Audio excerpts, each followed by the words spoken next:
Something is deeply wrong in Alaska, and no one is talking about it. Tonight on Midnight Whispers Stories, you'll hear real cases of people vanishing without a sound, fog that moves like it's alive, and tracks that shouldn't exist.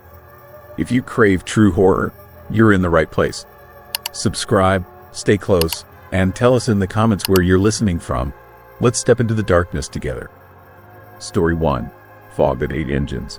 My compass was spinning, not drifting, spinning, the needle whirling in complete circles like a top, faster and faster until it became just a blur of red and white. That was when I knew I was going to die. When I realized the fog outside my cockpit was not just weather. It was something else, something alive, something that had already swallowed 3 other pilots in the Aleutian Islands and was now coming for me. My name is Jack Morrison. I am a bush pilot with 22 years of experience flying the most dangerous routes in Alaska. I have flown through ice storms, whiteouts, crosswinds that could flip a Cessna like a toy. I have landed on gravel strips barely longer than a football field with mountains on 3 sides.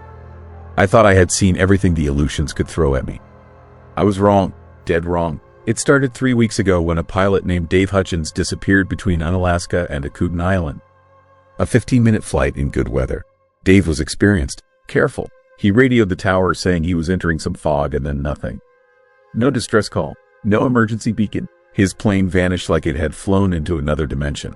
The Coast Guard searched for 5 days. They found nothing, not even debris. 2 days after Dave disappeared, another pilot went missing. Sarah Chen, same route, same circumstances. She reported entering fog and then her radio went dead. Another search, another failure. The aviation community was starting to panic. 2 experienced pilots lost in a week on the same route, but the FAA said it was just bad luck. Freak weather, spatial disorientation. They did not ground flights, did not investigate, just told us to be careful. The 3rd pilot disappeared 4 days ago. Tom Bradley, my friend for 15 years. We learned to fly in the Aleutians together. Tom knew these islands better than anyone, but he made the same flight between Unalaska and Akutan and never arrived. His last transmission was terrifying. He said his instruments were failing, all of them, at the same time. He said there was fog, thick fog that should not have been there. And then his voice changed, got quiet and scared. He said the fog was wrong, that it was moving against the wind, that it was coming toward his plane like it had intention. Then silence. I should have refused the flight when dispatch called me this morning. Should have said no when they asked me to deliver emergency medical supplies to Akutan. But I have been flying for 22 years. I have never refused a flight, and people needed those supplies. A woman in labor, complications. The doctor said she had maybe 6 hours. So I said yes. I loaded the Cessna 208 Caravan and took off from Unalaska at 8 a.m. The weather was clear when I left. Perfect visibility. Light winds. A routine flight. I climbed to 3,000 feet and turned east toward Akutan. The ocean below was dark blue and calm. The volcanic peaks of the islands rose up through scattered clouds. Beautiful. Peaceful. I remember thinking how lucky I was to fly in a place this stunning. Then I saw it. A wall of fog stretching across my flight path.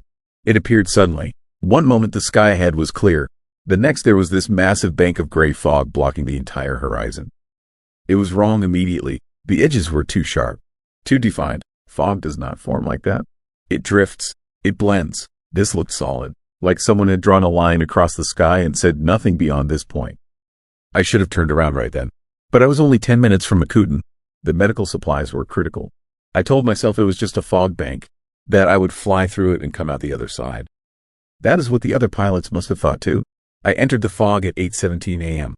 I know the exact time because I checked my watch right before everything went to hell. The fog swallowed my plane instantly. 1 second I could see the ocean and islands. The next there was nothing but gray.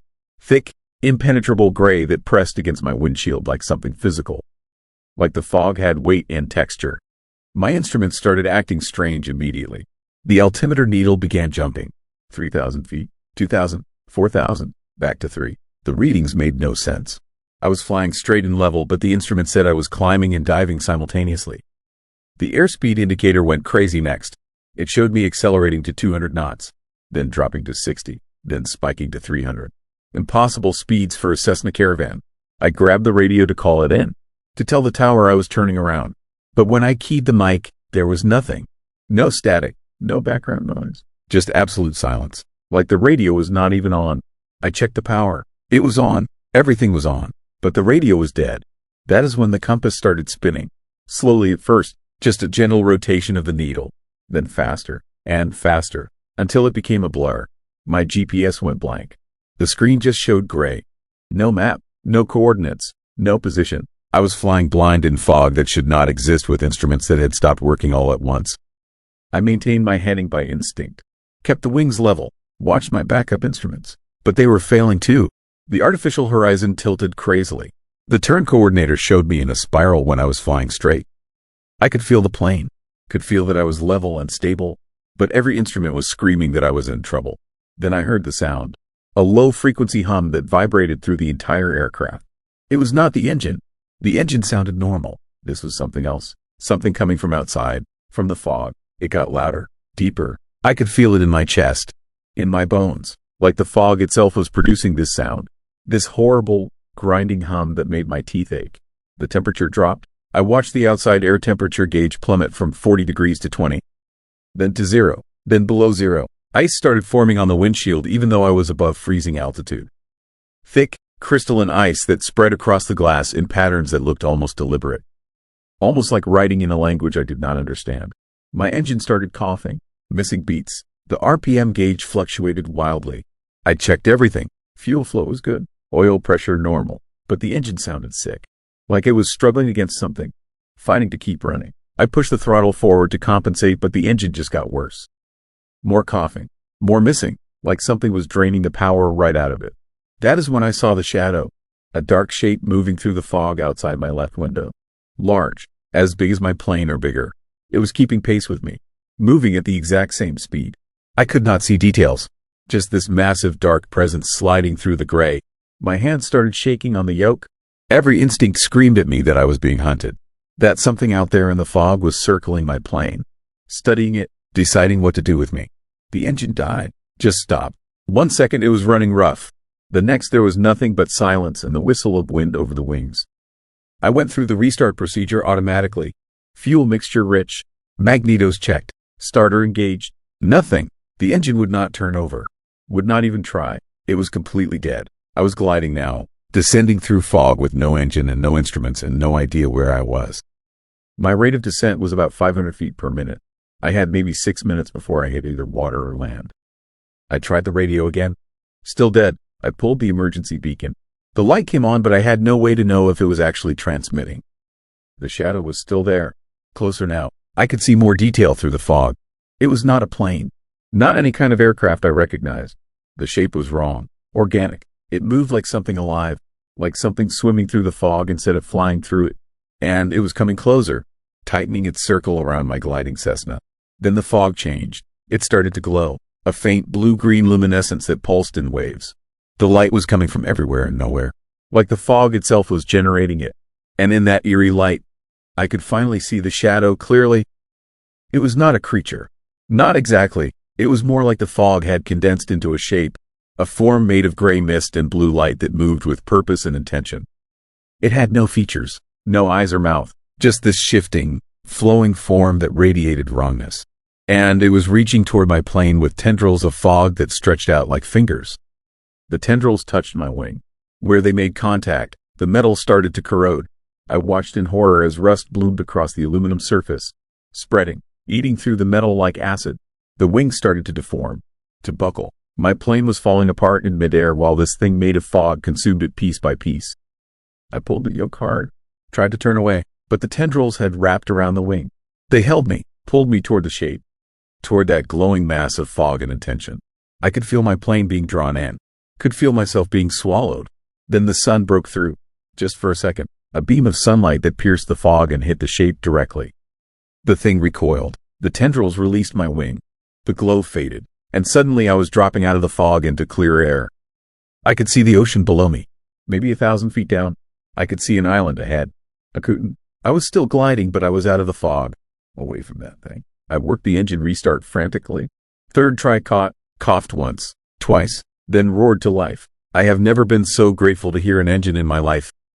I landed at Akutan 10 minutes later. My plane looked like it had been in service for 50 years instead of 5. The wing where the fog had touched it was corroded and pitted. The paint was gone. The metal underneath was rough and scarred. The mechanics could not explain it. Said it looked like decades of wear in minutes. I filed a report with the FAA, told them everything. About the fog, the instruments failing, the thing that tried to pull my plane apart.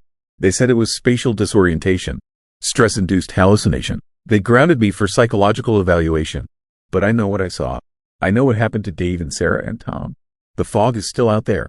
Pilots report it almost every day now. A corridor of thick gray fog between certain islands that should not be there. Most of them turn around, but some try to fly through it. Last week, another pilot went missing. Same story. Entered the fog. Instruments failed. Never came out. The illusions have always been dangerous. The weather here can kill you in a dozen different ways. But this is something new. Something that came from somewhere else. Maybe it was always here, waiting in the fog banks that drift between these remote islands. Or maybe something changed. Something opened. And now there's a corridor in the sky where compasses spin toward nowhere and engines die and things made of fog reach out to drag you into the gray. I do not fly that road anymore. I do not care what dispatch says or how critical the cargo is. Because I know what is waiting in that fog. I know it is still there. Still hunting. Still pulling planes out of the sky one by one. And I know that the next time I enter that corridor, the sun might not break through in time to save me. Story 2. Anchorage Transit. Shadows on the bus route. The pale figure boarded the number 43 bus without paying, and the wet footprints it left behind pointed directly toward the cemetery gates. My name is David Martinez. I drove the late-night routes for Anchorage Public Transit for 11 years, and what happened during those winter months of 2023 made me quit a job I loved and swear I would never drive after midnight again.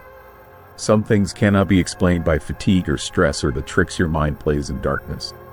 Some things are real, and once you see them, once you understand what rides the buses after the city sleeps, you can never unsee it. The number 43 route runs from downtown Anchorage through the industrial district and along the edge of Anchorage Memorial Park Cemetery before looping back toward the transit center. During the day, it carries workers and students and normal people living normal lives. But after 11 at night, the route becomes something else. The passengers change, the atmosphere shifts, and sometimes things board that should not be riding public transportation at all. I first saw the pale figure in early November. The temperature had dropped to 15 below. Snow falling thick enough to make visibility almost zero. I was running 20 minutes behind schedule because of the weather, and there were only 3 passengers on the bus when I made the stop at 5th Avenue and C Street. The figure was standing at the shelter, perfectly still, wearing what looked like a long coat, though I could not make out details through the snow. When I opened the doors, it climbed aboard without acknowledging me. Did not pay, did not show a pass, just moved to the back of the bus and sat in the corner seat, face turned toward the window. I should have said something, should have asked for fare, but something about the figure made my voice catch in my throat. Something about the way it moved.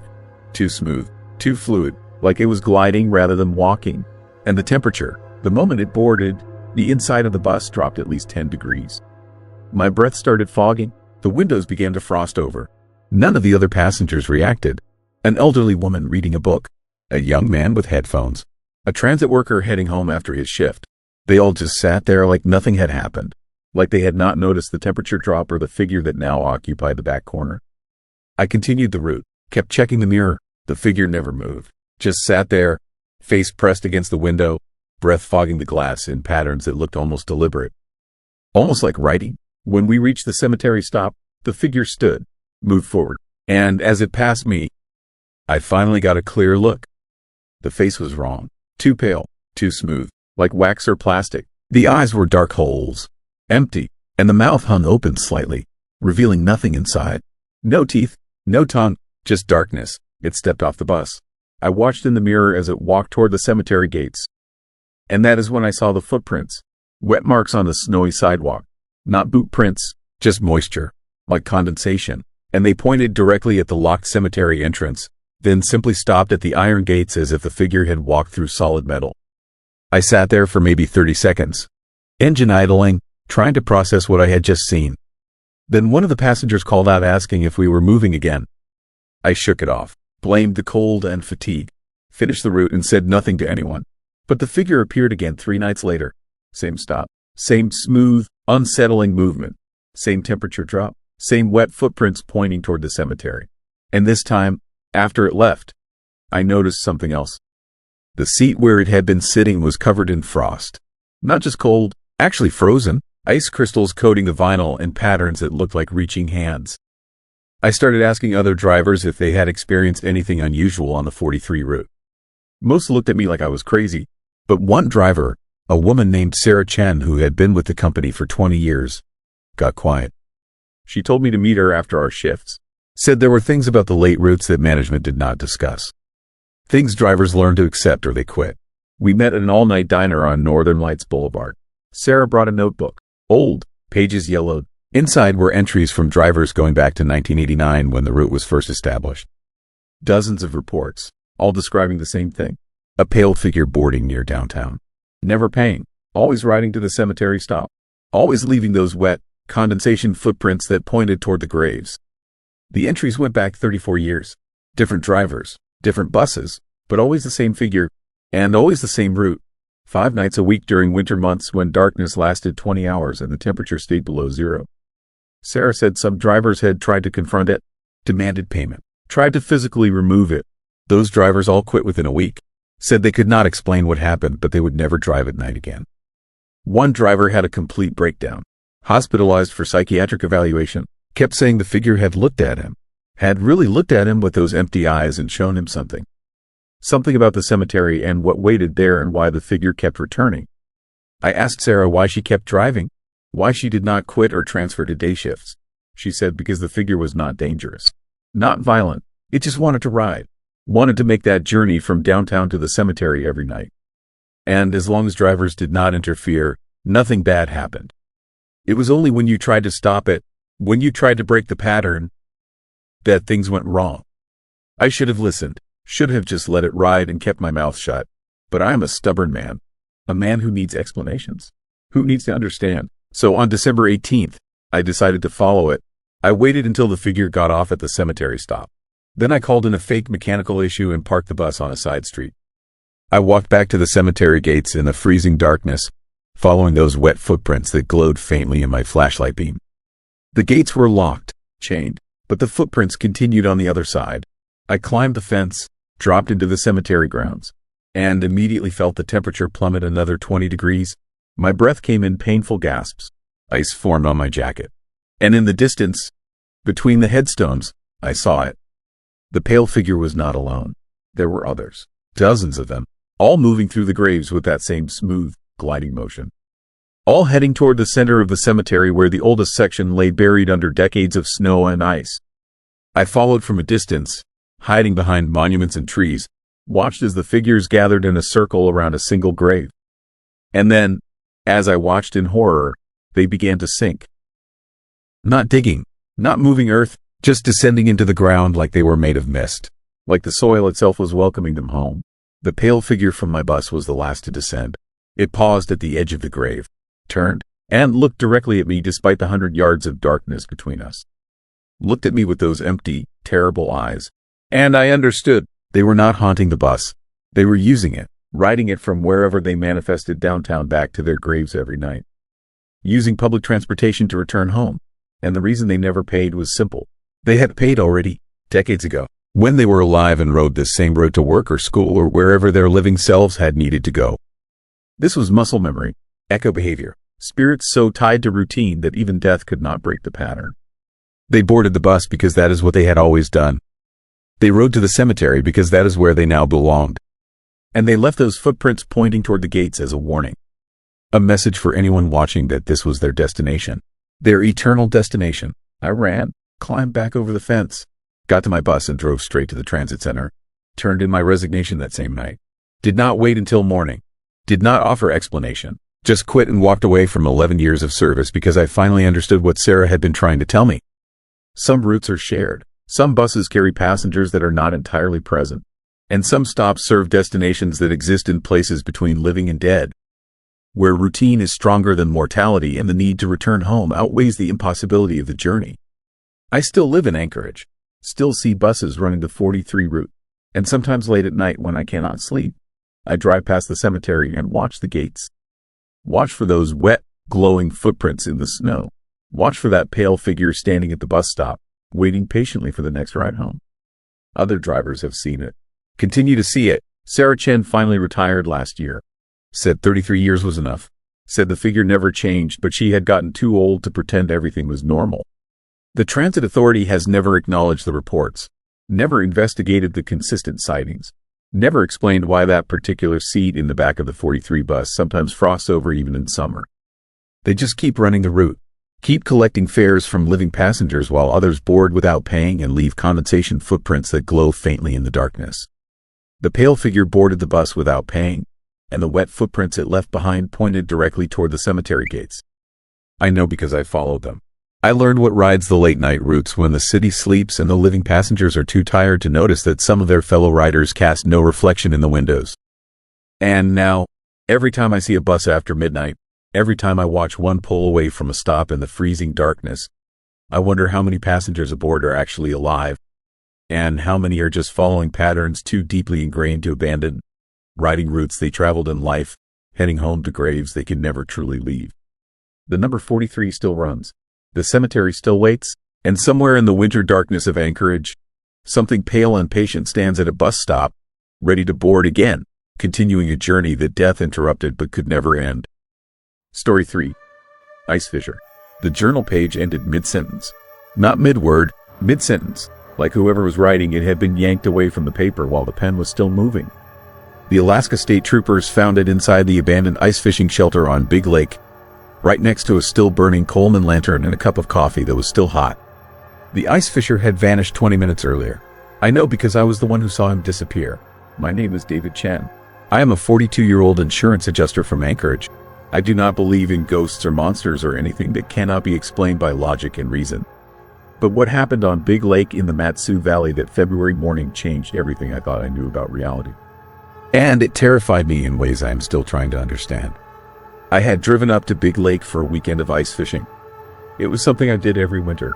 A chance to get away from the city and spend some time in the quiet. The lake was about an hour north of Anchorage, surrounded by snow-covered mountains and thick forests. Popular with locals but never crowded. That morning, there were maybe a dozen shelters scattered across the ice. Small colorful tents and shacks where fishermen sat in the warmth, waiting for pike or trout to bite. I had set up my shelter about 200 yards from shore. It was just after sunrise.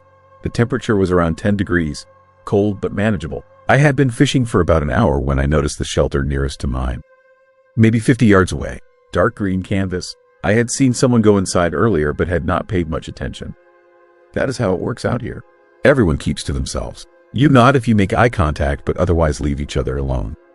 But something about that shelter started bothering me. I could not put my finger on it at first. Just this creeping sense that something was wrong. I kept glancing over at it between checking my lines. And that is when I realized what was disturbing me. The shelter was moving, not swaying in the wind. Moving, like something inside was pushing against the walls from every direction at once. I stood up and stepped out of my own shelter to get a better look. The green tent was bulging outward in places, the canvas stretching tight, then snapping back. It reminded me of watching someone trapped under a sheet, trying to fight their way out. But the movements were too fast, too violent. And there was no sound, no yelling, no calls for help, just this silent, frantic struggling. I started walking toward it. My boots crunched on the snow-covered ice with each step. I called out, asking if everything was okay. No response. The shelter kept moving, bulging and contracting like something alive. When I got within 20 feet, the movement suddenly stopped. The shelter went completely still. I hesitated. Every instinct told me to turn around and walk away. But someone might have been hurt. Might have been having a seizure or a heart attack. I forced myself to keep walking until I reached the entrance. The zipper door was closed. I called out again. Nothing. I grabbed the zipper and pulled it down. The shelter was empty. Completely empty. There was a folding chair, a fishing rod propped against the wall, a small portable heater running full blast. And in the center, where the ice had been drilled through, was a perfectly round hole about 8 inches across. Dark water visible beneath, but no person. No one was inside. I looked around, confused. I had watched the shelter from my own spot. No one had come out. The only entrance was the zippered door I had just opened, and the fresh snow around the shelter showed only my footprints approaching. No one had left, but no one was inside. That is when I saw the journal. It was lying on the ice next to the fishing hole, open to a page covered in handwriting. I picked it up and started reading. The entry was dated that morning. It described arriving at the lake before dawn, drilling the hole, setting up the equipment, normal ice fishing preparation. But then the tone changed. The handwriting got shakier, less controlled. The fisher wrote about hearing something under the ice. Not the normal sounds ice makes. Not cracking or shifting. This was different. This was rhythmic. Like knocking, coming from directly below the hole. 3 knocks, then silence, then 3 more knocks. Over and over. The entry described lowering a flashlight on a string down into the water to see what was making the noise. But when the light hit the water, something looked back. Not a fish. Not anything the fisher could identify. Just a shape, pale and massive, moving in the darkness beneath the ice. And then the shape started rising, coming up toward the hole. That is where the sentence ended. Mid-word, the pen had dragged across the page, leaving a long streak of ink that curved off the edge of the paper. My hands were shaking as I held that journal. I looked down at the fishing hole. The water was completely black. I could not see more than a few inches below the surface. I knelt down and pointed my flashlight into the hole. The beam disappeared into darkness. I could not see bottom, could not see anything, just that endless black water. Then I saw movement, something pale rising from below. Fast, I jerked back just as the water erupted. Not splashing, erupting, like something had punched up through it from underneath. And for just a second, less than a second, I saw it. A hand, white and bloated and wrong. The fingers were too long, too many joints. They were reaching for the edge of the hole, reaching for me. I scrambled backwards so fast I fell. The journal went flying. I hit the ice hard enough to knock the wind out of me. When I looked back at the hole, the water was still again. Calm, like nothing had happened. But I knew what I had seen, and I knew I needed to get off that ice immediately. I ran back to my shelter. Did not bother packing anything. Just grabbed my keys and my phone and headed for shore as fast as I could move. Other fishermen were starting to notice something was wrong. I could see them coming out of their shelters, looking in my direction. I wanted to warn them, wanted to scream at them to get off the lake. But my voice would not work. I just kept running. I made it to my truck and called 911. Told them someone was missing on Big Lake, possibly fallen through the ice. The dispatcher said they would send units immediately. I sat in my truck with the engine running and the heat on full blast, staring out at the lake. At the dark green shelter sitting alone on the ice. At the other fishermen who were starting to pack up and leave, sensing something wrong even if they did not know what. The Alaska State Troopers arrived within 20 minutes. 2 officers. They questioned me while a rescue team geared up. I told them everything except the part about the hand in the water. That part seemed too crazy, too impossible to believe. I just said I found the shelter empty and called for help. The rescue team went out on the ice. 4 men in cold water suits with safety lines attached. I watched from shore as they approached the green shelter, watched them go inside, watched them examine the fishing hole. One of them lowered some kind of camera into the water. They were out there for almost an hour. When they came back, their faces were pale. Not from the cold, from fear. The lead officer would not tell me what they found at first. He just asked more questions. How long had I been watching the shelter? Was I certain no one came out? Did I see anyone else approach it? Finally, he showed me what the underwater camera had captured. The video was dark and grainy, but clear enough. The camera descended through the hole, down into the water. The beam of light showed the underside of the ice, thick and white and solid. And then the light found something else. There were marks on the underside of the ice. Scratches, deep gouges that formed patterns. Almost like writing, but not any language I recognized. The scratches covered a huge area, dozens of square feet. And in the center, directly beneath where the fishing hole had been drilled, there was something else. A handprint, pressed into the ice from below. The fingers spread wide, each one at least a foot long. The officer said they were closing the lake. No more ice fishing until they figured out what was happening. He said this was not the first disappearance. 3 other fishers had vanished from Matsu Valley lakes over the past 2 winters. All of them on Big Lake or nearby waters. All of them leaving behind the same evidence. Abandoned shelters, still warm equipment, and journal entries that ended mid-sentence. He asked if I would come to the station to give a formal statement. I said yes. But I did not tell them about the hand I saw. The white, bloated thing with too many joints. Because I knew they would not believe me. And because part of me was hoping I had imagined it. That the fear and confusion had made me see something that was not really there. But 3 days later, I got a call from the trooper. He said they had drained the fishing hole area and examined the ice underneath. They found something. More scratches. More of those impossible handprints. And something else. Frozen in the ice about 3 feet down was a body. An ice fisher who had disappeared the previous winter. But the body was wrong. The officer would not give me details. Just said it was wrong. That it did not look like drowning. That it looked like something else had happened to the man. That was 4 months ago. Big Lake is still closed. The Matsu Valley has banned ice fishing on all local lakes pending investigation. The official explanation is environmental concerns, possible contamination. But the locals know better.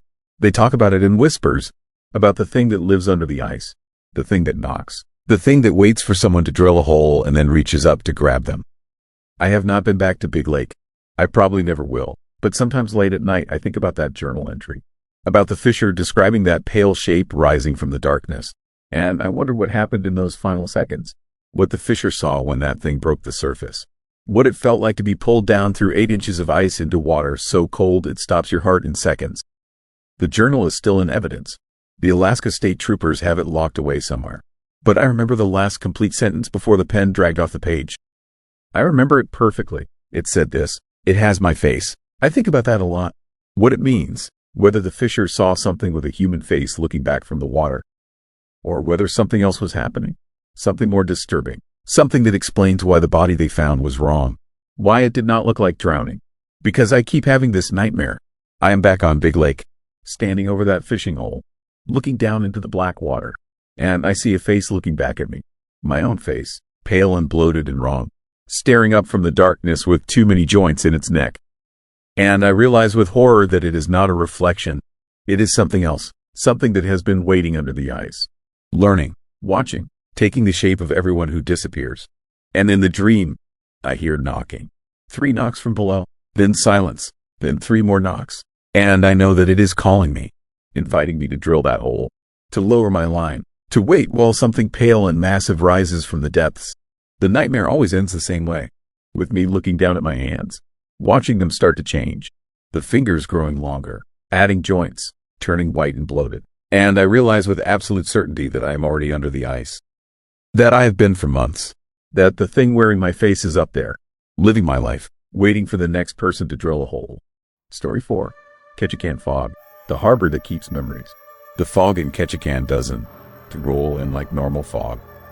It rises up from the water like something breathing, and it carries voices that shouldn't to exist and smells that make your brain scream that you in danger. I know this because I've been here for 3 years, and I can to leave. My name is Marcus, and I came to Ketchikan as a harbor master, his assistant. The job seemed perfect. Good pay, a quiet coastal town in southeast Alaska, work on the water that I love. I had spent my whole life around boats and docks, so this seemed like the natural place for me to settle down and build a life. I didn't to understand that the harbor had already decided I belonged to it. Ketchikan sits on an island in the inside passage of Alaska, surrounded by water on all sides, cut off from the mainland by straits and channels that the locals treat with a kind of religious respect.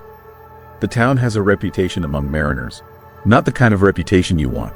Stories about ships that disappeared in the fog, crews that went insane during routine harbor operations, captains who swore they saw things moving beneath the water that couldn't possibly exist. When I arrived in the summer, the water was clear and beautiful. The fog was mostly absent, relegated to early mornings that burned off quickly when the sun climbed higher. The harbor looked peaceful, normal, the kind of place where bad things didn't happen. That's when I made my first terrible mistake. I asked about the stories. The other harbor workers, grizzled men with decades of experience on the water, they got very quiet when I asked about the disappearances and the haunted reputation. They exchanged glances that suggested I had asked about something taboo. One of them, an older guy named Bill who had been working the harbor for 40 years, finally spoke. "The fog comes in fall," he said carefully. "When it does, you stay off the water if you can help it. You don't to go out alone. And if you see someone in the water during the fog, someone who needs help, you call it in to the Coast Guard. You don't try to rescue them yourself." "Why not?" I asked, genuinely curious. Bill didn't answer directly. He just looked out at the harbor, at the water that was currently calm and clear and deceivingly peaceful. "Because they were not people," he said finally. "Not anymore." I didn't know what that meant at the time. I thought it was folklore, the kind of superstitious nonsense that accumulates in isolated communities. I was wrong about that, and about many other things. September came, and the water started to change. The fog began appearing in the mornings, growing thicker and more persistent. The fog here was different from any fog I had ever experienced. It didn't just obscure vision. It seemed to muffle sound in a way that was psychologically unsettling. You could be standing 50 feet from another person and barely be able to see them, barely be able to hear them, trapped in a gray void that made your sense of reality feel unstable. My job required me to be on the water regularly, managing boat traffic, coordinating with fishing vessels and tour boats and the occasional cargo ship. When the fog started getting heavy, I would venture out into it, and I began to notice something deeply unsettling. There were always boats in the fog that hadn't been registered with the harbor master. Ships that appeared on the radar but weren't in any official records. Vessels that would show up on the morning traffic reports and then disappear, leaving no trace of where they had gone. I mentioned this to Bill one morning. He took me aside and told me about the disappearances. Over the past 50 years, approximately 63 vessels had vanished in the Ketchikan harbor. Not wrecked, not destroyed in storms, just vanished. Their crews were never found. Search and rescue operations came up empty. The ships themselves sometimes reappeared weeks or months later, floating abandoned in the water, but stripped of all navigation equipment, all communication systems, all evidence of what had happened to the people aboard. The chilling thing was that the ships were always found in places they couldn't have drifted to naturally. They were found in coves and inlets in shallow water where no intact ship should have been able to travel. What happened to the crews? I asked, though I was beginning to suspect the answer. No one knows, Bill said. But there are stories about seeing people in the fog, people who are missing from ships, people who call out for help, people who try to get you to come into the water with them. As fall deepened and the fog became a permanent fixture of the harbor, I began to understand what Bill meant. It started with voices. I would be working at the dock on foggy mornings, and I would hear someone calling out, a voice that seemed to come from the water but also from very far away. The voice would be calling a name, always the same name, always desperate, always filled with fear and longing and a kind of terrible urgency. The first time I heard the voice, I tried to locate the source. I walked along the dock, looking into the fog, trying to see if someone was actually in the water. The fog was so thick that I couldn't see more than a few feet in any direction. But the voice kept calling, getting closer, getting louder, getting more insistent. Then I saw her. She materialized out of the fog like a photograph developing in chemical solution. A woman, middle-aged, dark hair plastered to her face, wearing clothes that looked like they had been soaked for a very long time. She was in the water, treading water, looking up at me with eyes that held more desperation and fear than I had ever seen in a human being. "Help me," she said, her voice hoarse and broken. "Please help me. I don't. Do you know how long I've been in the water? I don't. Do you know how I got here? Please help me get out." I immediately reached for the rescue pole that we kept at the dock. But something stopped me. A memory. Something Bill had said. They're not people anymore. I hesitated, just for a moment. In that moment, something changed in the woman's face. Her expression shifted from desperation to something else, something hungry. Her mouth opened too wide, wider than any human mouth should open, and in that impossibly wide mouth I could see something moving. Something that wasn't tongue. I staggered backward, horrified and terrified in equal measure. The woman's form began to deteriorate. Not in the way a body would deteriorate, more like the fog was pulling her apart, dissolving her back into the mist. Within seconds, she was gone, and I was alone on the dock again, shaking and gasping and trying to convince myself that I hadn't actually seen what I had seen. I reported the incident to the Coast Guard. They sent a cutter out to search the area. They found nothing, no body, no evidence that anyone had been in the water. The official record stated that I had likely experienced a hallucination brought on by the fog and the isolation of early morning dock work. But I knew what I had seen, and I knew that if I had pulled her out of the water, if I had touched her hand, something terrifying would have happened to me. Over the next few weeks, the fog grew thicker and more constant, and the appearances became more frequent. Every foggy morning, there would be someone in the water, sometimes the same woman, sometimes different people, all with the same desperate expressions, all with the same impossible wide mouths, all begging me to pull them out. I learned very quickly to ignore them, to stay away from the edge of the docks, to not look too closely at the shapes moving in the fog. But one morning, something changed. The voice that called out wasn't coming from the water. It was coming from behind me. I turned around, and there was a man standing on the dock. He was dripping wet. His clothes were rotting off his body, and his eyes were completely black. No pupil, no iris, just absolute black. "I know you," he said. his voice like wind through a broken building. They've been watching you. They've been here for a year. They learned not to help us. They learned to ignore the calling. But you can, to ignore this. I tried to run, but the fog was so thick that I couldn't see more than a few feet in any direction. I ran blindly, and within moments, I was completely disoriented. I didn't know which direction was the town, which way was safety. The figure followed me, not running, just walking at a steady pace, not losing me in the fog because he didn't need to see me. He knew exactly where I was. I stumbled, fell, and lay in the fog gasping for breath. The figure stood over me, and I could smell him now. The smell of the ocean, but wrong, corrupted, like something that had been dead for a very long time. The harbor keeps everything, he said quietly. Ships, crews, memories, plans, promises, all the things that people lose when they die in the water. All the things they were trying to do before the darkness took them. The harbor keeps them, and it makes them ask for help. It makes them beg. And every year, someone finally says yes. Every year, someone gets in the water to help, and the harbor gets what it wants. I managed to scramble to my feet and run again.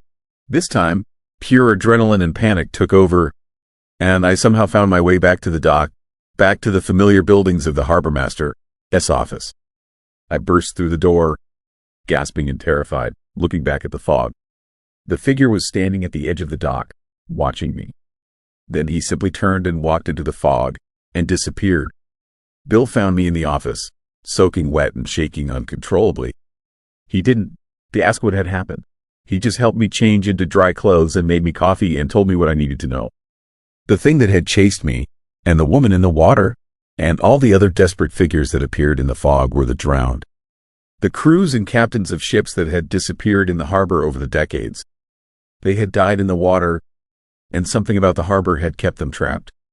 Conscious, aware, forced to relive their drowning over and over again. The harbor itself was haunted, and the haunting was active. It was hunting. Every year, the fog brought the drowned to the surface, and they called out, desperate and terrifying, trying to convince a living person to touch them, to help them, to make contact. Because once you touched one of them, once you tried to pull them from the water, the bargain was made. The harbor would take you instead. You would join the drowned. You would become part of the thing that haunted Ketchikan. How many people has it claimed? I asked Bill, since we've been working here. Bill said carefully, maybe a dozen. People who couldn't resist. People who tried to be heroes. People who made one mistake during the fog. Bill told me that the only way to survive was to accept a hard truth. The harbor was hungry, and it would keep hunting until it claimed someone. The best I could do was make sure it wasn't to me. Every foggy morning, I needed to stay away from the water. Every desperate voice I heard, I needed to ignore. Every face that appeared in the fog, I needed to pretend didn't exist. The problem was that the fear was eroding my sanity. Every morning when the fog rolled in, my hands would shake. Every night, I would have nightmares about drowning, about walking into the water, about my lungs filling with seawater and something vast and intelligent pulling me deeper. By winter, I was barely functional. I was taking leave from work, staying in my apartment with the curtains drawn, trying to avoid the harbor entirely. But I could feel it, the hunger, the presence of something vast and patient and eerie that was waiting for me to slip up. One foggy morning in February, I did something incredibly stupid. I decided to try to understand it. I decided to go to the dock and talk to the drowned, to ask them what they wanted, to see if there was some way to make peace with the harbor. The fog was particularly thick that morning. I could barely see my hand in front of my face. I walked to the edge of the dock and called out. I am here, I said. I am listening. What do you want? The fog seemed to respond. It moved around me, and suddenly I could see them all. Every drowned person that the harbor had claimed. Dozens of them, hundreds maybe, all staring at me with those desperate, hungry eyes, all reaching toward me with waterlogged hands. And I understood, in that terrible moment, what they wanted. They didn't want to escape the harbor. They couldn't escape. They wanted company. They wanted me to join them so that they would no longer be alone in the darkness and the deep. One of them reached me. I felt cold, wet fingers wrap around my wrist. The touch was shocking, not because it was unpleasant, but because it felt almost right. Like I was meant to be in the water, like my place was with them, in the depths, where the light couldn't reach and the pressure would crush me into submission. I almost went into the water.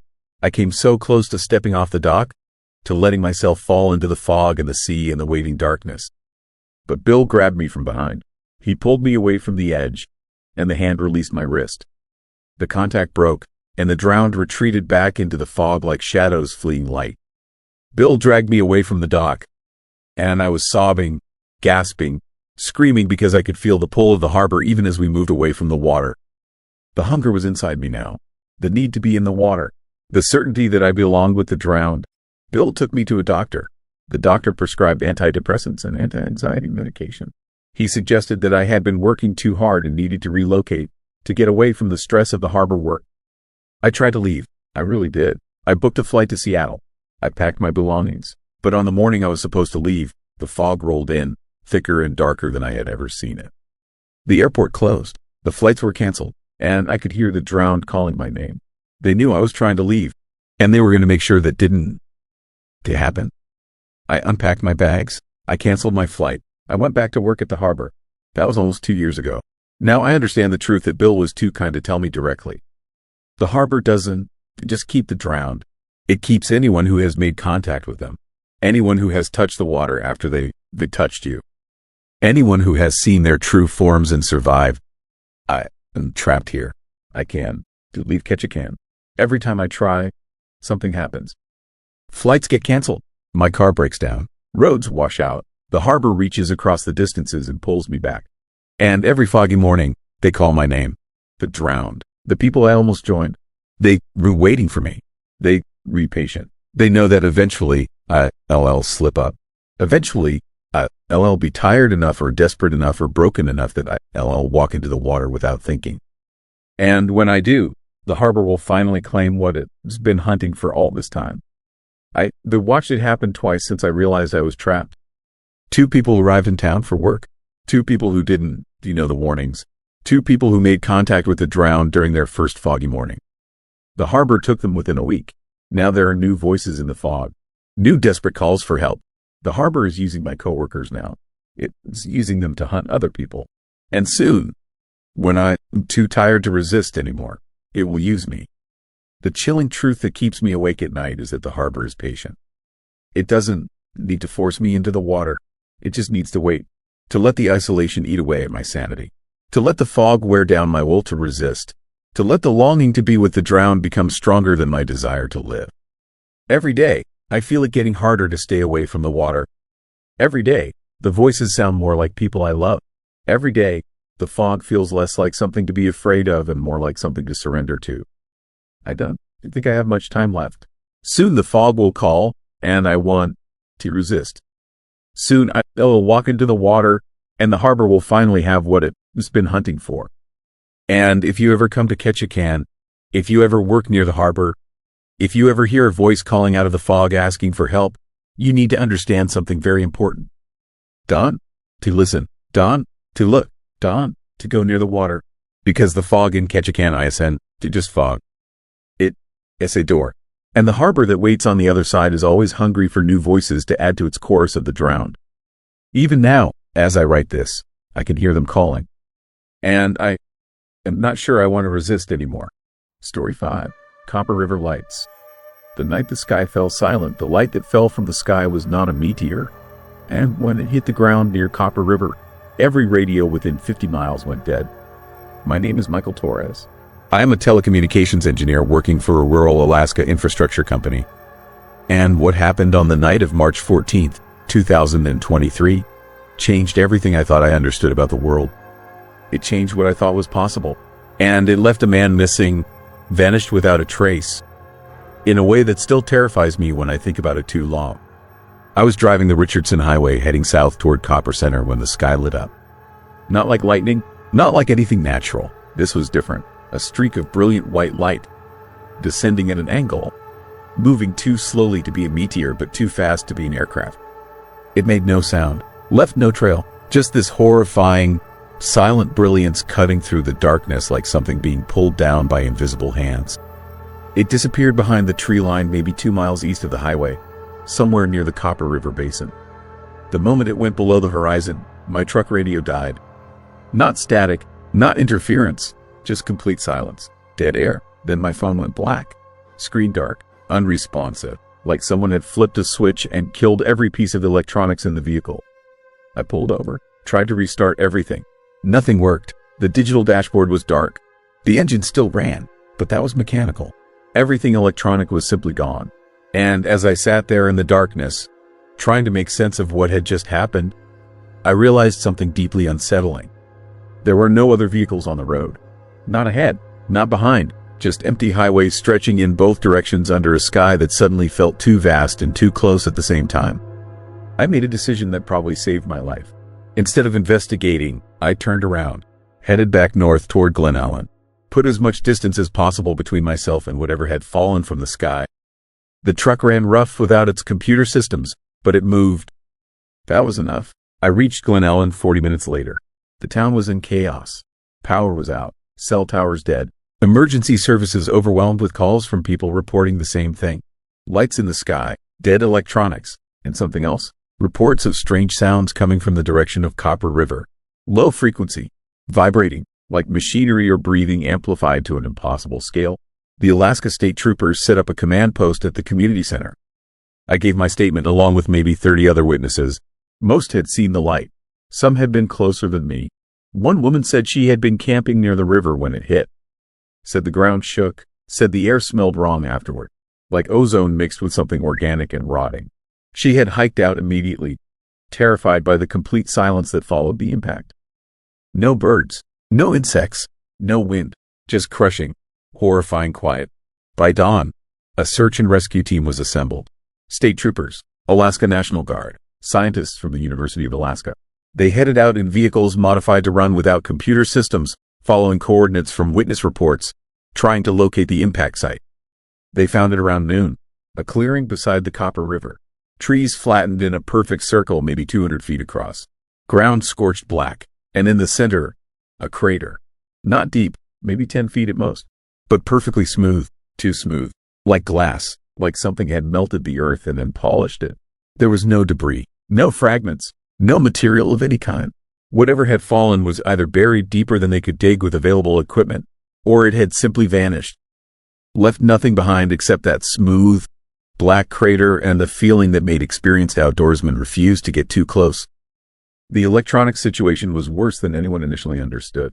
The dead zone extended in a rough circle approximately 50 miles in diameter, centered on the impact site. Everything inside that circle was simply gone. Phones, computers, vehicles, medical equipment, all of it dead. Not damaged, not malfunctioning, just completely, permanently dead. Like something had reached inside every circuit and erased whatever made them work. The official investigation called it an electromagnetic pulse, probably from a small asteroid with unusual metallic composition.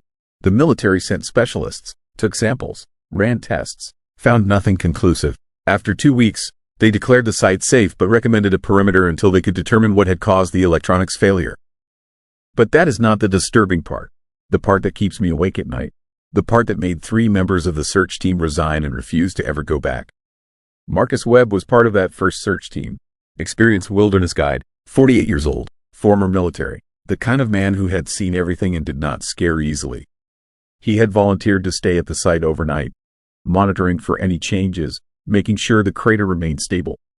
He had a satellite phone that still worked, one of the few pieces of electronics that somehow survived the dead zone. He was supposed to check in every 2 hours. Confirm status, report any developments. His first check-in at 8 that night was normal. Said everything was quiet. Said the crater was unchanged. Said he would report again at 10. He never made that second call. The team found his campsite the next morning. Tent intact, supplies untouched, sleeping bag still laid out. His backpack still packed with emergency gear. The satellite phone was on the ground beside his tent, battery full. No messages, no indication of what had happened. But Marcus was gone, completely. No footprints leading away from the camp. No signs of struggle. No blood. No torn clothing. Just an empty campsite and a man who had vanished as completely as if he had never existed. The search for Marcus lasted 3 weeks. Dogs, helicopters, thermal imaging. They covered hundreds of square miles of wilderness. Found nothing. Not a trace. Not a scrap of evidence. It was like he had simply ceased to exist the moment that second check-in time arrived. Then the reports started coming in. from people who lived near the dead zone, from hunters and fishermen who worked the Copper River. They said they heard things at night, sounds that did not belong, low-frequency vibrations that made their bones ache, and voices, not human voices, something else, something that called names, that whispered in the darkness. That sounded almost like Marcus Webb asking for help. I went back once, 3 months after the incident, during daylight. With a full team, we stayed outside the perimeter but close enough to see the crater. It had not changed, still that perfect, smooth black glass. Still that feeling of wrongness that made your skin crawl and your instincts scream to run. But there was something new. Footprints, leading from the crater into the forest. Bare feet, human-sized, but the depth was wrong. Too deep, like whatever made them wait far more than any person should. And they appeared fresh despite 3 months of weather and wildlife. We followed them maybe 100 yards. Then the prints just stopped. Middle of a clearing. No explanation. No indication of where they went. Just ended like someone had been lifted into the air and carried away. The official story is that Marcus Webb got disoriented and died of exposure somewhere in the wilderness. That his body will turn up eventually when the snow melts or a hunter stumbles across remains. But everyone who was there knows different. Everyone who saw that crater, who felt that wrongness, who heard those sounds in the darkness, knows something else happened. Something came down from the sky that night. Something that killed our technology and left that perfect, terrifying crater. And when Marcus Webb stayed too close, when he spent the night beside that wound in the earth, something took him, pulled him away, made him vanish as completely as the object that fell. The dead zone is still there. Electronics still do not work within that circle. The military cordoned it off, declared it a research site, but they do not send people in anymore. Not after what happened to the second team that tried to camp overnight. Not after they came back talking about shadows that moved wrong and voices that knew their names and the feeling of being watched by something vast and patient and deeply, terribly wrong. I do not drive the Richardson Highway anymore. I requested a transfer, got assigned to infrastructure work in Fairbanks. Away from Copper River, away from that crater and whatever waits there in the darkness. But sometimes late at night, when the world is quiet and I am alone, my phone does something impossible. It rings, even when it is powered off, even when the battery is dead. It rings with a number I do not recognize. And when I am weak, when my curiosity overcomes my fear, I answer. There is never anyone there. Just silence, just the sound of something breathing. Just the faint whisper of a voice that might be Marcus Webb asking why we left him there. Asking why we did not stay. Asking why we do not come back. The light that fell from the sky was not a meteor. The silence that followed was not natural. And the man who disappeared near that crater is still out there somewhere, changed into something we cannot understand, calling to anyone foolish enough to listen.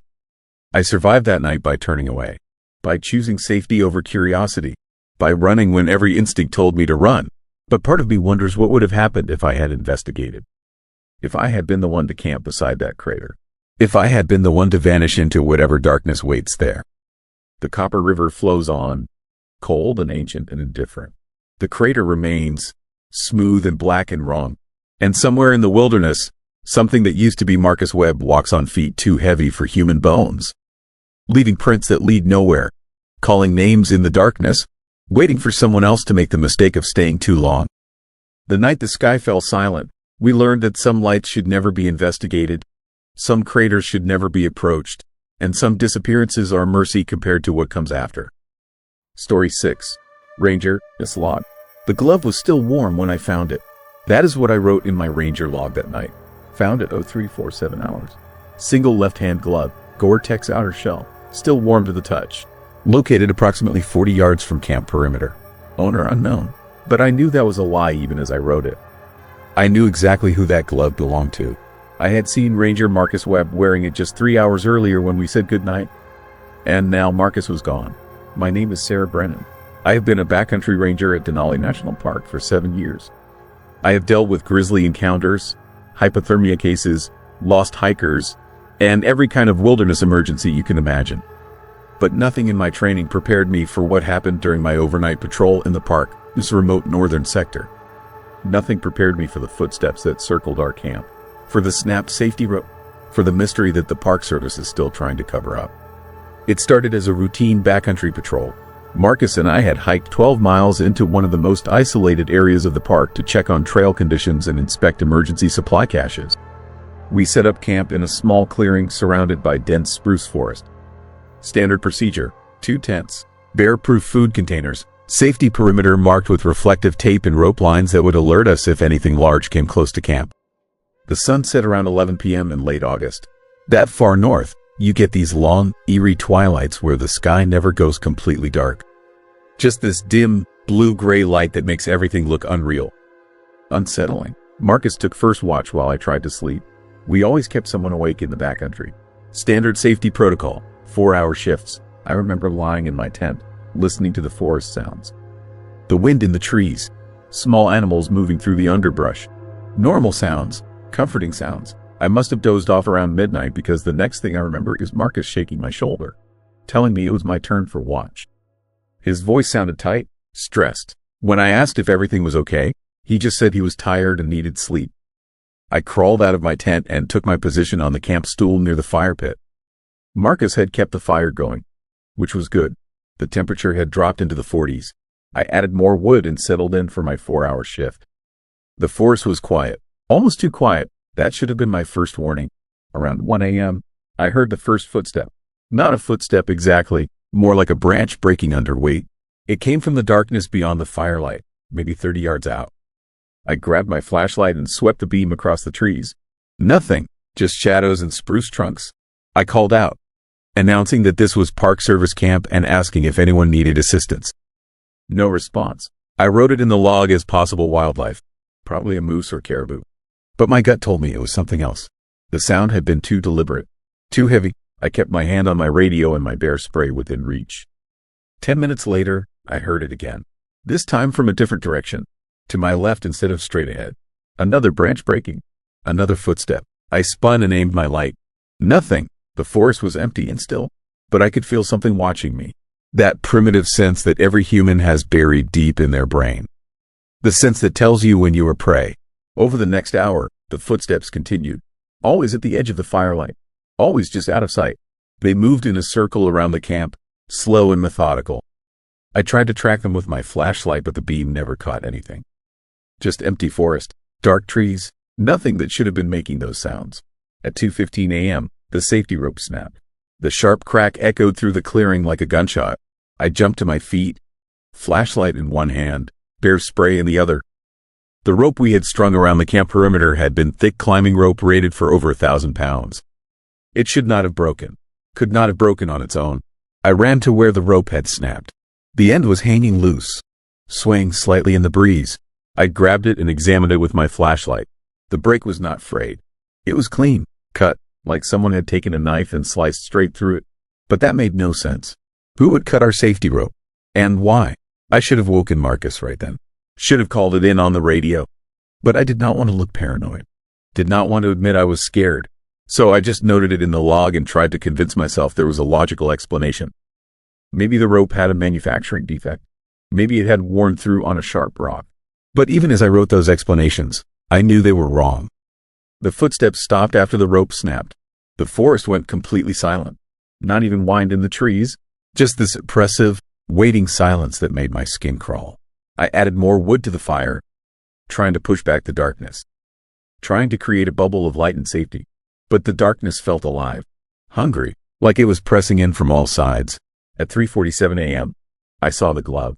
It was lying on the ground about 40 yards from camp, just visible in the beam of my flashlight during one of my perimeter checks. I recognized it immediately. Marcus, his left glove. The distinctive red and black pattern he had been wearing. My heart started pounding. I walked over to it, my breath coming in short gasps. The glove was lying palm up on the moss, fingers slightly curled.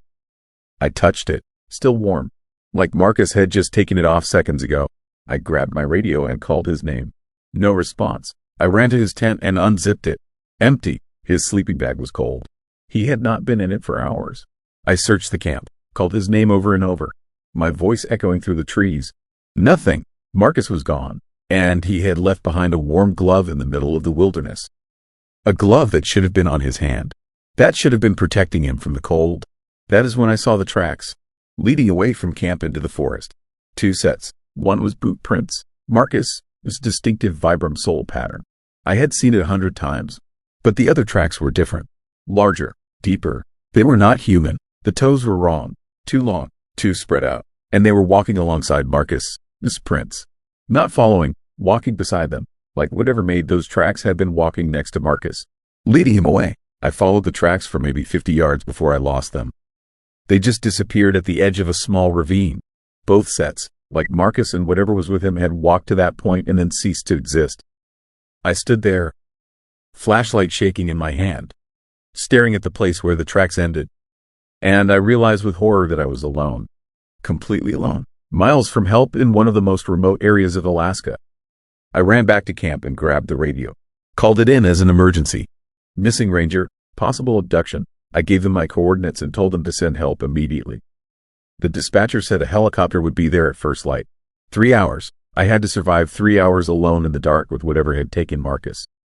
I built up the fire until it was a roaring blaze. Gathered every light source I had. Flashlights, headlamps, chemical glow sticks. Created a circle of light around my tent and sat in the center with my back against a tree. Bear spray in one hand, knife in the other. Radio on my lap set to the emergency channel. The footsteps started again at 4:30 a.m., but this time they were not at the edge of camp. They were closer, inside the perimeter, circling my tent, slow and deliberate. I could hear the crunch of boots on pine needles. Could hear breathing, heavy and wet, like lungs struggling to pull air. I screamed into the radio for help. The dispatcher told me to stay calm, that the helicopter was on its way, but her voice sounded small and distant, like she was in another world, a safe world of offices and civilization. I was in hell, alone with something that walked like a man but was not a man. Then I heard Marcus, his voice. He was calling my name from the darkness beyond the firelight, telling me to come help him, that he was hurt, that he needed me, but the voice was wrong. The words were right, but the tone was off. Too flat, too emotionless, like someone reading from a script they did not understand.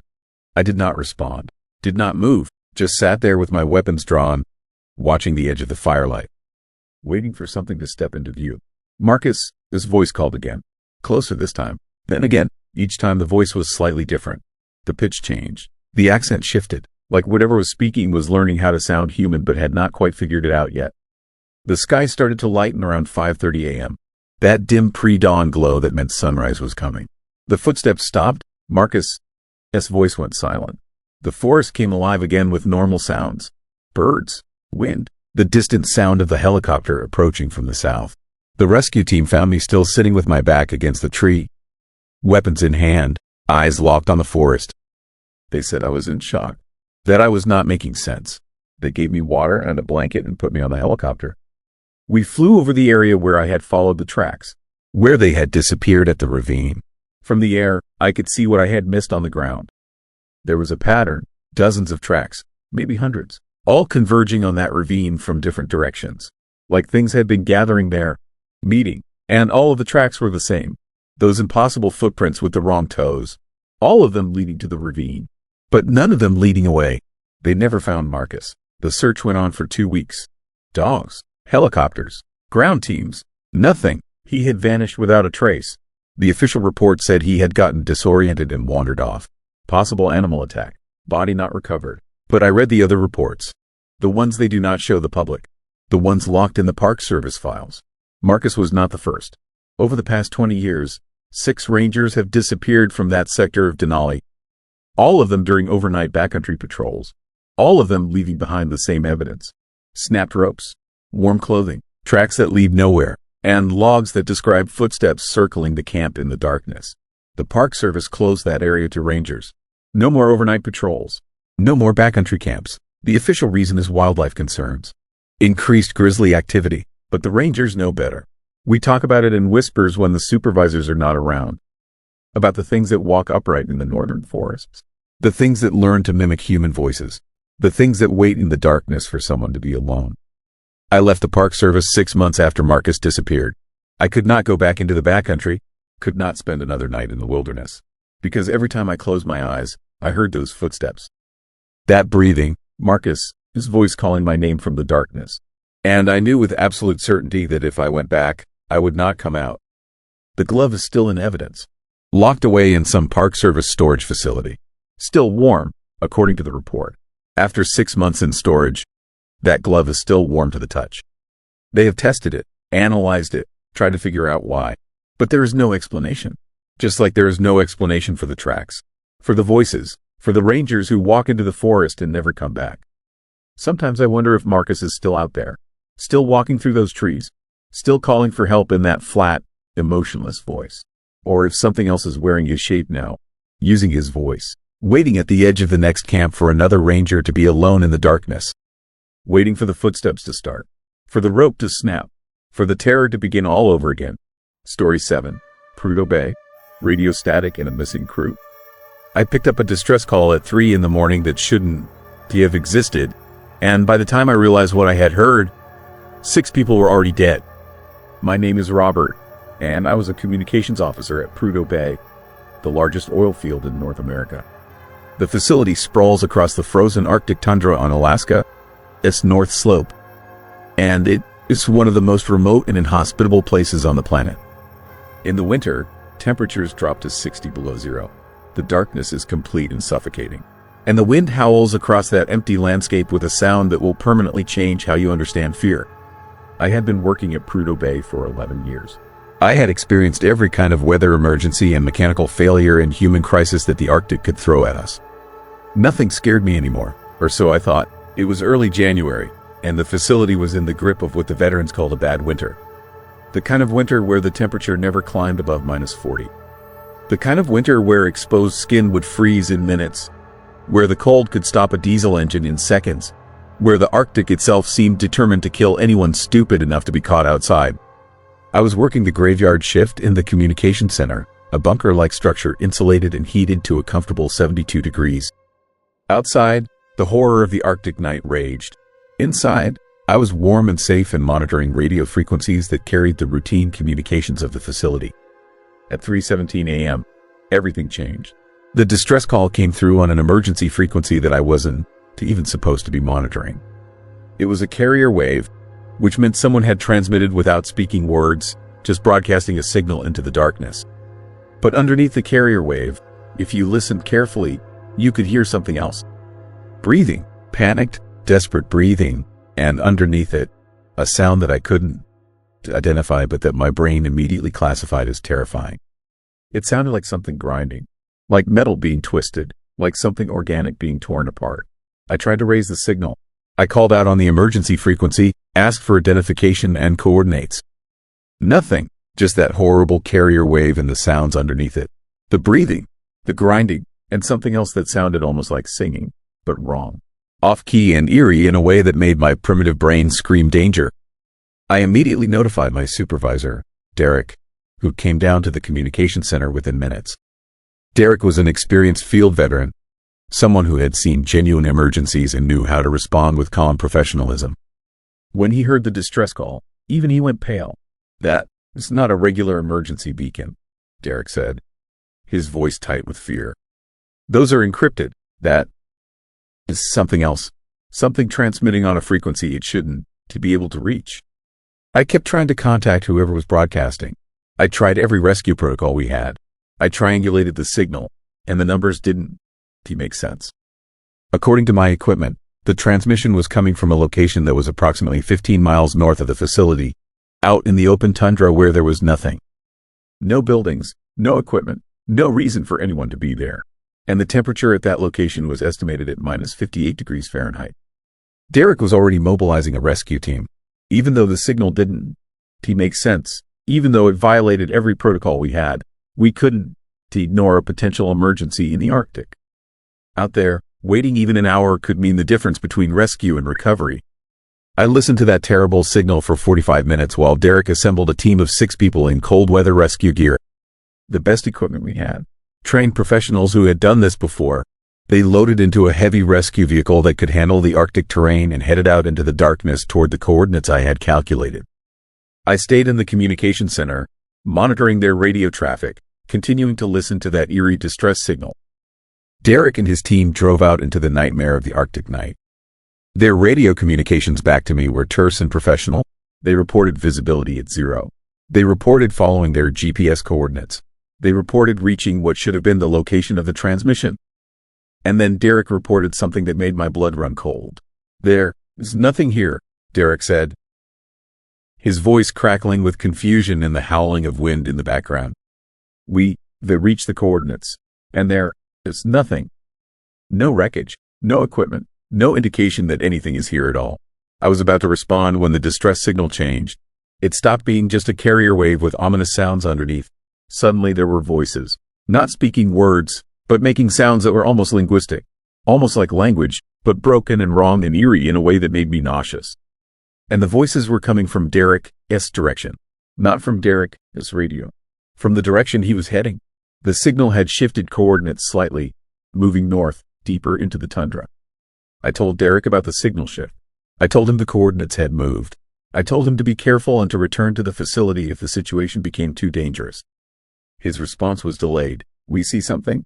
Derek finally said, his voice very quiet and very scared. "There's a light out there. It's not like anything I've ever seen. It's not natural. It is coming from the ground, and it is pulling us toward it. The vehicle's instruments are going crazy. The magnetic compass is spinning. The GPS is showing impossible locations." I was frantically calling for additional support, for medical response, for anything I could do to help from the safety of the communication center. But I was hearing something else on Derek's frequency. Underneath his voice, I could hear other voices. Multiple voices, all making those terrible, eerie sounds. And I could hear something that sounded like wind, but it was too rhythmic, too purposeful to be natural wind. Derek's transmission became increasingly fragmented and disturbing. He reported that the light was brightening. He reported that the temperature inside the rescue vehicle was dropping despite the heater running at maximum. He reported that the team could see shapes moving around the vehicle. Shapes that didn't have any normal anatomical structure. Shapes that seemed to shift and change and move in ways that shouldn't be possible. And then he reported something that will haunt me until the day I die. "They were not from here," Derek said, his voice barely audible under the howling noise. They something else. Something that's been here. Something that's been waiting. They showing me things, Robert. They showing me memories that aren't mine. Places that don't exist. They making me understand things that human beings aren't meant to understand." His voice changed then. It became less frightened and more transfixed. Like he was experiencing something that went beyond fear into some other emotion that didn't have a name. "I need to go deeper," Derek said. "I need to understand what they showing me. The others feel it too. We're all going deeper." I was screaming at him to stop, to return to the facility, to get away from whatever that light was and those impossible things that surrounded his vehicle. But Derek didn't respond. The distress signal remained on the frequency, that terrible carrier wave with the eerie voices underneath. But Derek and his team were no longer broadcasting. I sent out a second rescue team, this one with additional security and the most experienced personnel we had. They found the rescue vehicle about 4 miles from where Derek's last transmission had originated. The vehicle was empty. No bodies, no signs of violence. Just an abandoned rescue vehicle in the Arctic darkness. All the doors open. All the heaters still running, steaming into the sub-zero air. The second rescue team reported something else that was deeply disturbing. The snow around the vehicle wasn't normal. It had been disrupted in a pattern that didn't match any footprints or vehicle tracks. It looked like something large had moved through the area. Something with multiple appendages. Something that had disturbed the ground in ways that suggested it wasn't moving along the surface but underneath it. They also reported finding fragments of something that looked almost like metal, but the composition was wrong. When they tried to touch it, their instruments began to malfunction. Their radios picked up that same eerie signal, and they reported feeling a pull, an urgency, a compulsion to follow the disturbance patterns deeper into the tundra. I ordered them to return to the facility immediately. It took considerable effort to get them to comply. The official investigation that followed was thorough and professional and concluded nothing. 6 people had vanished. The facility had no explanation for where they had gone or what had happened to them. The distress signal was analyzed and determined to be a hoax or a technical malfunction. The anomalies detected by the second rescue team were attributed to atmospheric interference and instrument error. Within a week, the incident was officially closed. The 6 missing people were classified as lost and presumed dead from exposure, though no bodies were ever recovered. But the distress signal didn't stop. It continued broadcasting on that same frequency, still carrying that eerie carrier wave and those terrible sounds underneath. I was the only one still monitoring it, and I was ordered to stop. I was told the signal wasn't real, that I was experiencing some kind of stress-induced auditory hallucination brought on by the isolation in the Arctic environment. I tried to ignore it. I tried to pretend I wasn't hearing it, but the signal kept coming back every night at roughly the same time, and it was always slightly different. The grinding sounds became more organized. The eerie singing became more melodic. It was like whatever was broadcasting was learning, evolving, getting better at using our radio frequencies. 3 months later, the signal changed completely.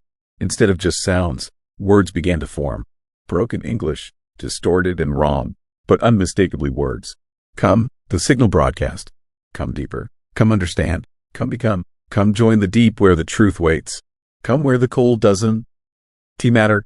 Come where you can see what Derek sees. Come where you can know what Derek knows. I reported this to my supervisor. I was immediately removed from the communication center and sent to medical for psychiatric evaluation. The psychologist who interviewed me was kind but skeptical. She suggested that I had developed an unhealthy fixation on the incident, that I was experiencing a kind of traumatic stress disorder that was causing me to perceive patterns and meanings in random noise. She recommended that I take extended leave from Prudhoe Bay and seek treatment in a more temperate climate. I left Prudhoe Bay in April, when the sun began its return to the Arctic sky. But I didn't go home. I spent the summer researching the history of Prudhoe Bay and the surrounding North Slope. And I discovered something chilling that nobody at the facility had ever mentioned. Prudhoe Bay sits in an area that was originally inhabited by indigenous peoples who understood the Arctic far better than modern civilization does.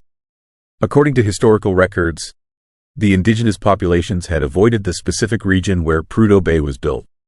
They called it a place of darkness, a place where something waited beneath the tundra, a place where the ground itself was alive and hungry. When oil companies moved in and began drilling, they had disrupted something that had been undisturbed for thousands of years. I found evidence of other disappearances at Prudhoe Bay stretching back decades. Missing workers, unexplained accidents, equipment failures that couldn't be explained by normal mechanical failure. There was a pattern, if you knew where to look. And the pattern had accelerated since we had begun drilling deeper. I tried to contact Derek's family. His wife believed that something genuinely horrifying had happened to him. She told me that she had received a radio transmission on her personal emergency scanner the night Derek disappeared. It was Derek's voice, but it sounded different. It sounded like he was speaking from very far away, or from underwater, or from some distance that didn't correspond to any normal geographic location. He had told her that he was fine, that he had found something important, that he understood now what the cold really meant, that the Arctic wasn't a place to be conquered, but a place to be entered, to be joined, to become part of something vast and ancient and incomprehensibly intelligent. She had tried to report this to authorities. They told her that grief was making her imagine things. Now I'm back at Prudhoe Bay. My psychiatric leave is over. The facility management has requested my return. Apparently, the communication center has been having issues since my departure. Radio frequencies are acting strangely. Distress signals are appearing on frequencies they shouldn't be able to reach. And the personnel are becoming increasingly distressed by what they rehearing. They want me to come back and fix it. And the terrifying truth is that I want to go. Every night, I hear that signal. Even though I'm thousands of miles away, even though I'm no longer monitoring the frequencies, I hear it. It comes through my radio. It comes through my television static. It comes through my computer speakers. It comes through the subtle sounds of wind outside my window. And it is becoming clearer, more coherent, more like actual language. It's telling me about the things that Derek found, the things that wait beneath the tundra, the intelligence that has been there for far longer than humanity has existed, that feeds on the cold and the darkness and the isolation. It's telling me that it's learning our language, that it is preparing, that when the Arctic winter comes again, when the darkness returns to the North Slope, it will be ready to expand beyond Prudhoe Bay. It's telling me that I need to come back. And the chilling truth that I can no longer deny is that I want to. I want to go back to the communication center. I want to listen to that signal. I want to understand what Derek understood. I want to feel that pull that he felt pulling me deeper into the darkness and the cold. Last week, I received a radio transmission on a frequency that I wasn't monitoring. It was my own voice, speaking words I had never said, describing things I had never seen, inviting myself to come deeper, asking myself to join the gathering beneath the ice. I packed my bags today. I booked a flight to Prudhoe Bay for next month. By then, it will be September. The darkness will be returning. The Arctic will be preparing for winter. And whatever waits beneath the tundra will be waking up.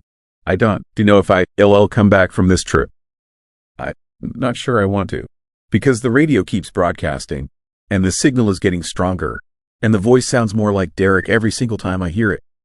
And it's telling me things that make me understand that the horror of Prudhoe Bay ISN is something that happened to 6 people. It's something that is happening to everyone who has ever been to that place. It's something that is slowly spreading. And soon, when the darkness comes again, the eerie signal will spread beyond Prudhoe Bay. It will reach into cities and towns across Alaska and beyond. And everyone who hears it will have to choose whether to ignore it or answer the call. Everyone will have to decide whether they want to stay in the warm safety of civilization or go deeper into the cold and the darkness and the impossible things that wait beneath. Story 8. Sitka Lighthouse Keeper. This last entry. The Lighthouse Keeper's final log entry was dated October 31st, 1997, and it described something on the rocks that should not exist. My name is Thomas Reed. I am a Coast Guard restoration specialist, and in the summer of 2022, I was assigned to renovate the abandoned Sitka Point Lighthouse, a structure that had been unmanned since 1998 after its keeper vanished under circumstances the official reports called unexplained. What I found in that lighthouse, what I read in those water-damaged logs, and what I experienced during 3 weeks of isolation on that rocky point changed everything I thought I understood about fear and the things that wait in the darkness between sea and stone. The lighthouse sits on a jagged outcrop 12 miles north of Sitka, accessible only by boat during calm weather.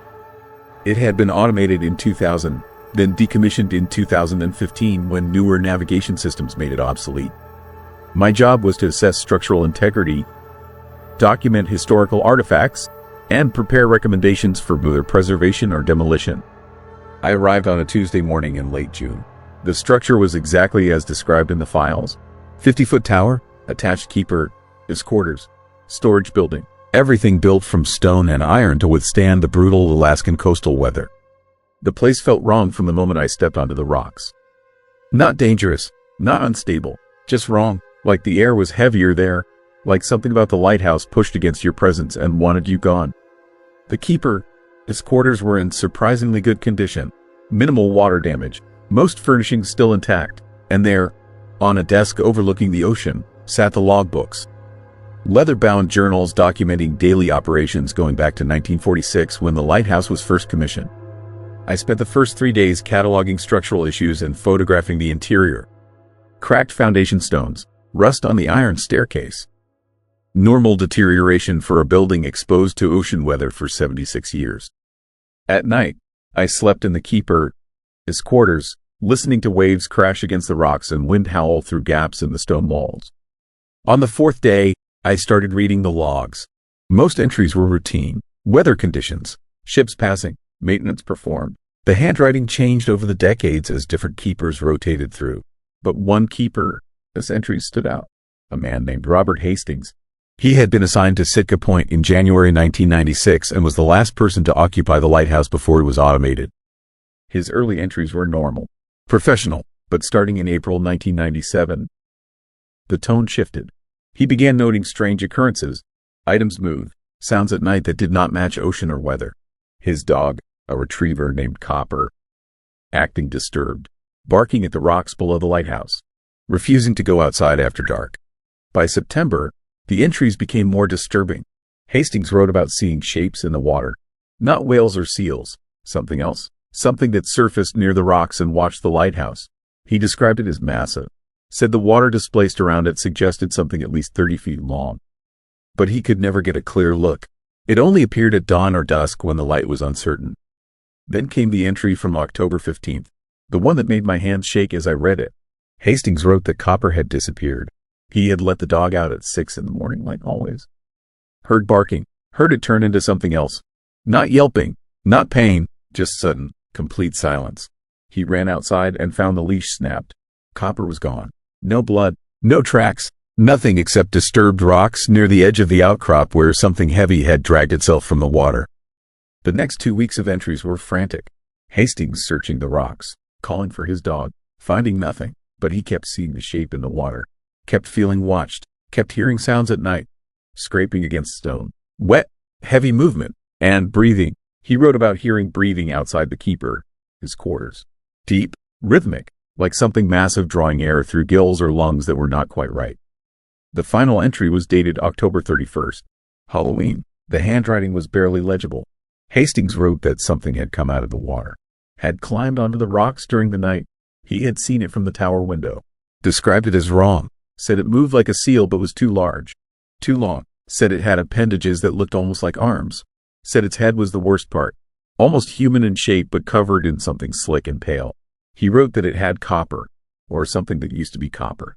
Said the dog was with it on the rocks but did not move right. Did not respond to its name. Just followed the thing back toward the water when dawn came. Hastings wrote that he was going down to the rocks. Going to get his dog back. Going to confront whatever had taken it. That was the last entry. The page ended mid-sentence. Like he had put down the pen and walked out. And never came back. The Coast Guard found the lighthouse empty on November 3rd. Door open. Lamp still burning. No sign of Robert Hastings except his jacket hung neatly on a hook and his boots placed beside the door. The official investigation lasted 2 months. They searched the rocks, dragged the surrounding waters, found nothing, eventually classified him as lost at sea. Probable accident, case closed. But sitting there in that keeper's quarters, reading those entries by lamplight because the sun had set and darkness pressed against the windows, I knew he had not fallen into the ocean accidentally. Something had taken him, the same thing that took his dog, the same thing that had been circling these rocks for who knows how long. I should have left, should have radioed for pickup, should have gotten off that outcrop immediately. But I am a rational man, a man who believes in documentation and evidence. I decided to stay, to watch the rocks at dawn, to see if anything appeared like Hastings had described. That night I barely slept, kept hearing sounds outside, wet sliding, like something moving across stone. At 3 a.m, I looked out the window toward the rocks below. The moon was full, bright enough to see clearly, and there, on the outcrop where waves broke and sprayed, something moved. It was huge, maybe 25 feet long, shaped vaguely like a seal but wrong in every detail. The body was too segmented. The limbs were too long and articulated wrong. And the head, God, the head. It was pale and bulbous and had features that suggested a face but arranged in a way that made my brain hurt trying to process what I was seeing. It moved across the rocks with terrible purpose, pulling itself with those 2 long limbs. And it was looking up, at the lighthouse, at my window, like it knew I was watching. Like it recognized me as the next in a long line of keepers who had witnessed something they were never meant to see. I backed away from the window, grabbed my radio, tried to call the Coast Guard station. Static, just endless, horrifying static. The radio had worked fine earlier, had checked in with headquarters at sunset. Now nothing. The scraping sound started on the tower wall, directly below my window. Something was climbing. Something was coming up the outside of the lighthouse. Heavy, wet, moving with the patient determination of something that had done this before. I ran, down the iron stairs, through the keeper's quarters, out the door onto the rocks. Did not think, did not plan, just ran with pure animal terror driving every step. The boat was tied at the small dock on the southern side of the outcrop. I stumbled through darkness, over rocks slick with spray, hearing that wet sliding sound behind me. Getting closer, I made it to the boat. Got the engine started on the second try. Pulled away from the dock without untying properly. Just gunned the throttle and headed for open water. Looked back once, saw it silhouetted against the lighthouse, standing on 2 of those wrong limbs, tall as a man, watching me go with something in its posture that suggested rage or hunger or both. I reported structural instability, said the lighthouse was unsafe, said immediate demolition was recommended.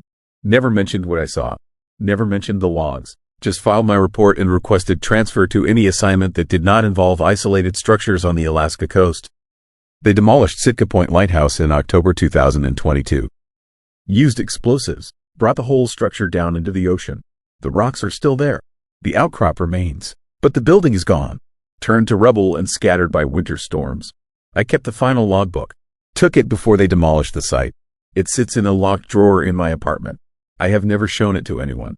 Never will. Because the last page has something I did not mention. Something I found after that night.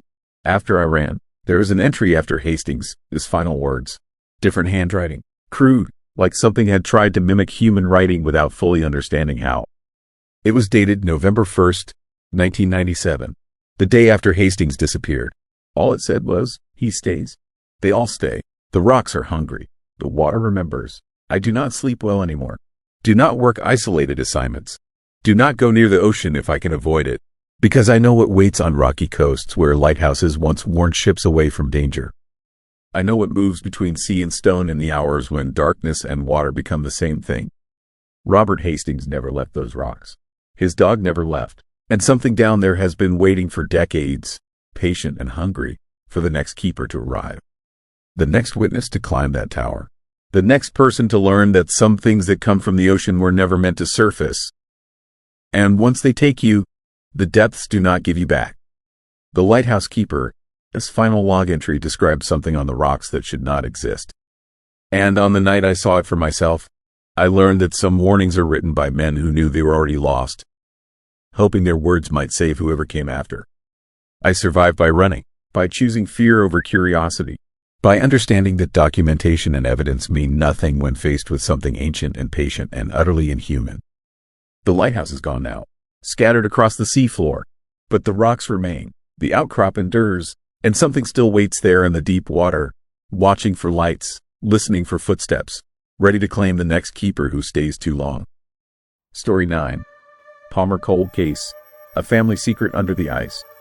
My uncle disappeared in 1987, and my family buried the truth so deep that we forgot it was ever real. Now the permafrost is thawing, and what my grandfather did to keep that secret is about to destroy everything. My name is Catherine, and I grew up in Palmer, Alaska, a small town in the Matanuska-Susitna Valley about 40 miles north of Anchorage. My family had lived there for 3 generations. We were well respected. My grandfather owned a large property on the outskirts of town, acres of land that had been in our family since the 1960s. Everyone knew the Hendersons. Everyone respected the Hendersons. What nobody knew was that we were a family of lies. The story everyone told was that my uncle David had run away. He was 23 years old in 1987, and according to the official narrative, he had left Palmer after a disagreement with my grandfather. He had taken some money from the family business. He had said he was going to find work in Anchorage. He had gotten in his truck one evening and never come back. The police filed a missing person report. They searched for a few weeks. Nothing was found. Eventually, the search was called off. David became a cold case, one of those tragedies that small towns experience and then try to forget. I was born 3 years after David disappeared, so I never knew him. All I had were family stories. Stories about how David had been troubled, how he had drinking problems, how he had been involved with the wrong people. Stories that made his disappearance seem inevitable, tragic but not surprising. It wasn't until I was 16 that I learned the truth. I was home from school, and I overheard my parents arguing in the kitchen. My mother was upset about something. She was saying that they needed to tell me that I was old enough to understand that keeping the secret was destroying the family from the inside. My father was adamant. He said that some things were better left buried, that the truth would only cause pain, that my grandfather, his actions, whatever they had been motivated by a twisted kind of love, by a desire to protect the family. I listened at the doorway, and my mother finally told him the truth about David. There had been no money theft. David hadn't. He left voluntarily. There had been a confrontation between David and my grandfather. The details were fuzzy, hidden by decades in the fog of family secrets, but the core truth was undeniable. My grandfather had killed David. It had happened on the family property. In the winter, in the darkness that comes to Alaska in December, when the sun barely rises and the cold makes everything brittle and exposed. My mother didn't know exactly what had happened. She had been a child at the time, and the adults had protected her from the worst details. But she knew that David was dead. She knew that my grandfather had disposed of the body. She knew that the whole family had conspired to lie about it, to create a narrative that would protect the family name and the family secret. And she knew that the body was buried somewhere on the family property.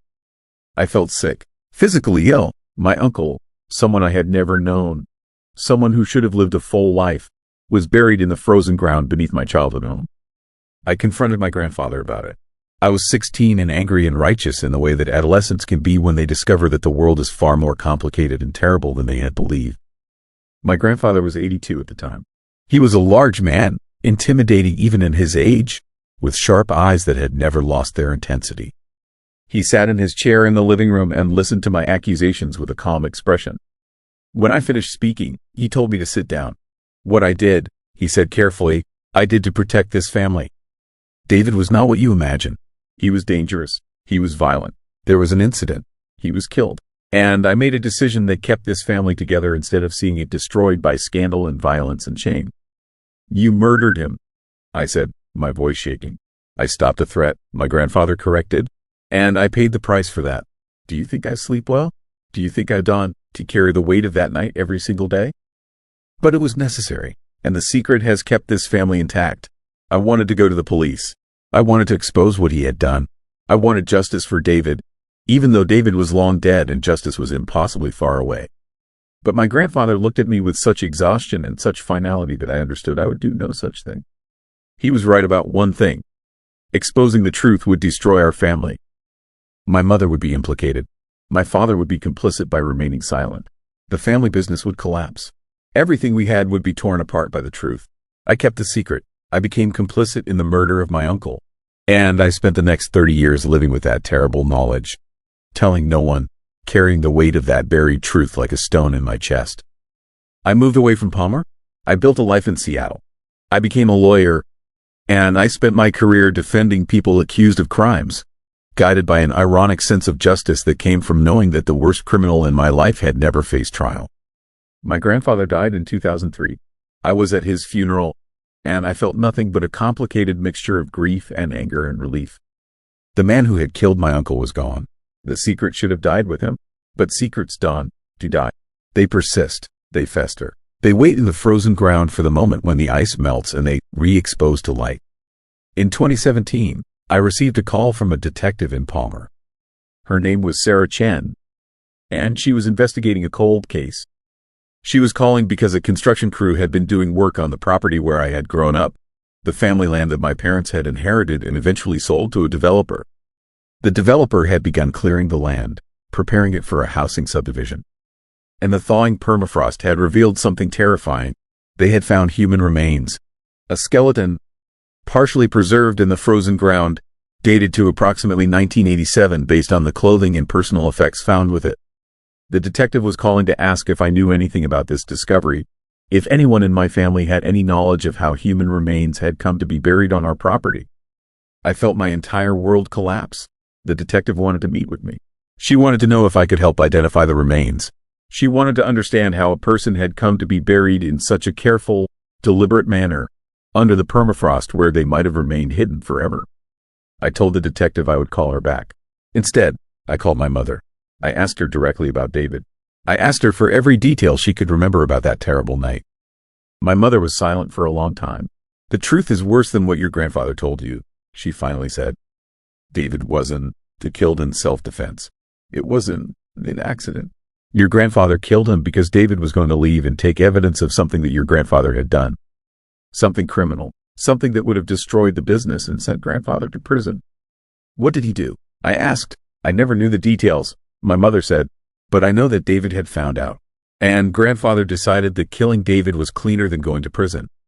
The chilling realization that my grandfather had committed premeditated murder, that he had killed my uncle deliberately to cover up some other crime, was almost more than I could process. The detective called me repeatedly over the next week. She explained that the remains had been positively identified as David Henderson through dental records. She explained that the manner of burial suggested someone with knowledge of permafrost and soil conditions. She explained that she was launching a full investigation into the death. She wanted to know if I had any information that could help her understand what had happened. I could have told her. I could have explained that my grandfather had killed David, that the family had covered it up, that the body had been deliberately buried in the permafrost to preserve it and keep it hidden. But I didn't. Instead, I lied to the detective. I said I had no knowledge of the remains. I said I had no information about how my uncle had died. I said I hadn't lived in Palmer long enough to know anything about what had happened. I became complicit again. The investigation stalled without more information. The remains were cremated. David was finally given some kind of funeral service, even though it was 30 years too late. And the detective moved on to other cases. But something had changed. Once the body was found, once the secret had been exposed, once the permafrost had given up its terrible truth, I couldn't pretend anymore that the secret was contained. The knowledge was out there now, and the guilt was consuming me. I started researching my grandfather's criminal history. If he had killed David to cover something up, There had to be evidence somewhere. Records, court documents, something that would explain why he would commit murder to keep it hidden. What I found was chilling and unsettling in a way that made my understanding of my family infinitely more complicated. In 1986, my grandfather had been under investigation for fraud and embezzlement related to his construction business. The investigation had involved David. David had been working in the business, and he had discovered that my grandfather had been systematically stealing money, bribing inspectors, cutting corners on safety equipment. David was going to testify against my grandfather. David was going to send his own father to prison. My grandfather had killed David to prevent that testimony. He had murdered his own son to protect himself. The chilling horror of that revelation made me physically ill. My grandfather wasn't a flawed man protecting his family. He was a murderer protecting himself. He had sacrificed his son on the altar of his own greed and pride. And my family had protected him. We had lied. We had hidden the truth. We had let him live a full life, surrounded by family, dying peacefully in his sleep, never facing justice for what he had done. I finally told the detective everything I knew. I gave her the information about my grandfather, this criminal investigation. I explained the motive. I provided context and history and the terrible truth that had haunted my family for 3 decades. But it didn't matter. My grandfather was dead. He couldn't be prosecuted. The case couldn't be reopened. The statute of limitations on the fraud had expired. There was no justice to be had. All that remained was the truth. And the truth has destroyed me. I can't sleep anymore without thinking about David. Without imagining what his final moments must have been like. Without understanding that my grandfather, the man who had given me my first fishing pole and taught me to ride a bike, was a cold-blooded murderer. I can't look at my mother without seeing her complicity. She knew. She had always known. And she had chosen to protect my grandfather rather than seek justice for her brother. I can't look at myself in the mirror without feeling the weight of my own silence. For 30 years, I said nothing. For 30 years, I let my uncle, this killer, go unpunished. The permafrost that had preserved David's body had also preserved my family, this worst secret. And when it finally thawed, when the ice finally gave up what it had been holding, it revealed a truth so dark and so terrible that it changed everything about how I understand my own family. I moved back to Palmer 3 years ago. I wanted to be close to the place where David died. I wanted to understand the geography of that terrible night. I wanted to find some kind of meaning or closure in the empty land where the body had been buried. But coming back to Palmer was a mistake, because the permafrost is still thawing. Every summer, the frozen ground releases new things, new secrets, new horrors that had been preserved in the ice. Last month, a crew clearing another section of my grandfather's old property found something else. A second set of remains, also from the 1980s, also buried with careful deliberation. The detective called me immediately. I went to the site and watched them exhume another skeleton from the thawing ground. I don't know who this person is. I don't know why they were buried on my family's property. But I know with absolute certainty that my grandfather killed them, that there is at least one more victim of his violence waiting in the melting permafrost. And I'm terrified of what else is waiting to be discovered. Every summer, as the Arctic warms and the permafrost thaws, more of my family's buried secrets will emerge. More bodies will be found. More victims will be given names and stories in the justice that comes too late. My grandfather was a murderer. He may have been a serial killer. He may have killed more people than anyone will ever know. And my family protected him. I am trying to cooperate with the investigation now. I am trying to provide information and context. I am trying to do the right thing, even though it means destroying my family's reputation and acknowledging my own complicity in decades of silence. But the truth is more complicated and more eerie and more disturbing than simple answers. As the permafrost melts and the ground thaws, I'm beginning to wonder if there are more bodies, more secrets, more horrors waiting in the ice. And I'm wondering if my grandfather was actually the sole killer, or if the darkness ran deeper in my family than anyone has ever admitted. The climate is changing. The Arctic is warming. The permafrost that has preserved Alaska's secrets for decades is disappearing. And as it disappears, all the terrible things that were buried in the ice are going to surface. My grandfather's victims are coming back from the dead, and I'm terrified of what I'm going to learn about my family when they do. Story 10, Resurrection Bay. The hunter is winter. The thing about Alaska is that the cold doesn't just freeze your body. It freezes the evidence. I know this because I found out what was buried in the snow. My name is David, and I made the mistake of visiting Seward in January. Not the worst decision I ever made, but close enough. I was a wildlife photographer from Seattle, burned out on city life, desperate for something raw and real. Alaska seemed perfect.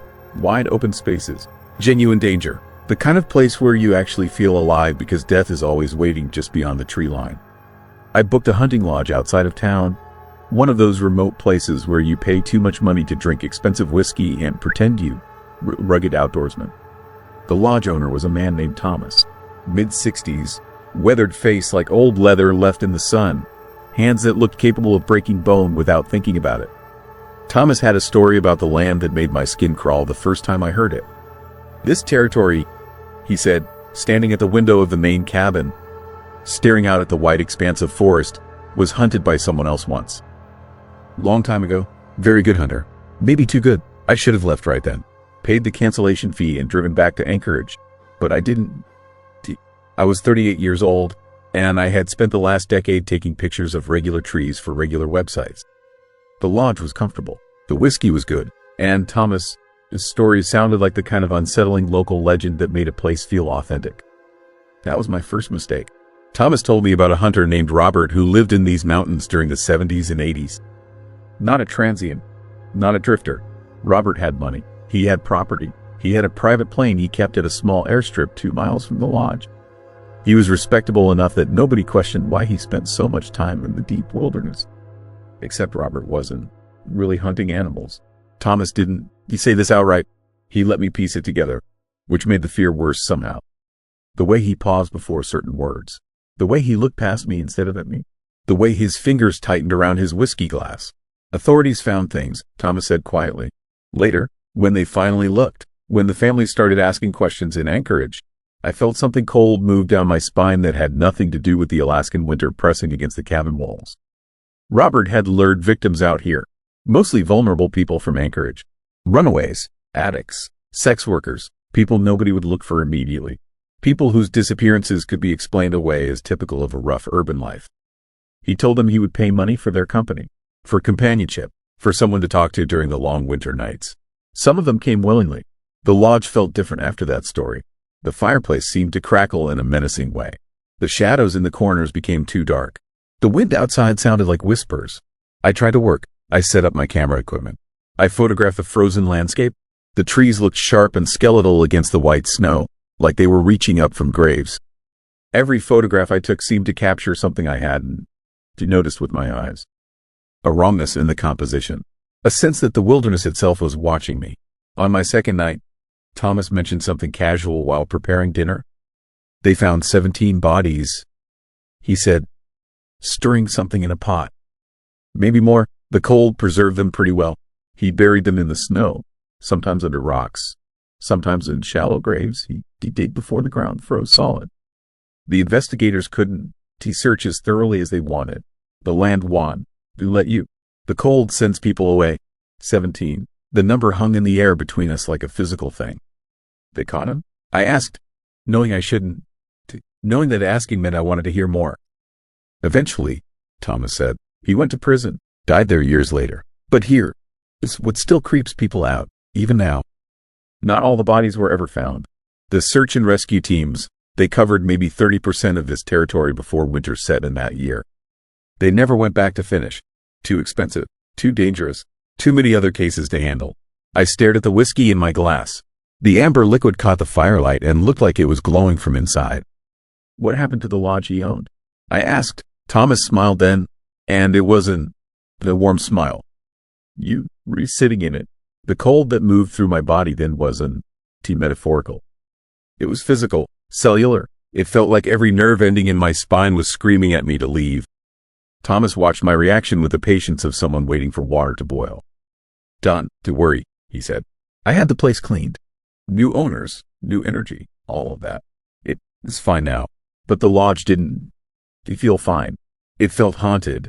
And I mean that in a supernatural way. There is nothing more horrifying than a place where terrible things happened, where violence soaked into the wood and concrete, where a building remembers what human beings did inside its walls even when the humans themselves have moved on. I couldn't sleep that night. I lay in my bed in the guest cabin, listening to the wind and the settling of the structure around me. Every sound seemed sinister. The creak of the wooden beams sounded like footsteps. The groaning of the pipes sounded like someone calling out from far away. I thought about Robert, about how he must have stood in the snow on nights like this, looking at the mountains, knowing that buried beneath the white surface were the remains of people who had trusted him. How the cold must have been a comfort to him, a preservation chamber for his terrible secret. But worse than thinking about Robert was thinking about the ones they never found. Somewhere out there, under the snow, were bodies that nobody had recovered. Bodies that might still be lying where he left them.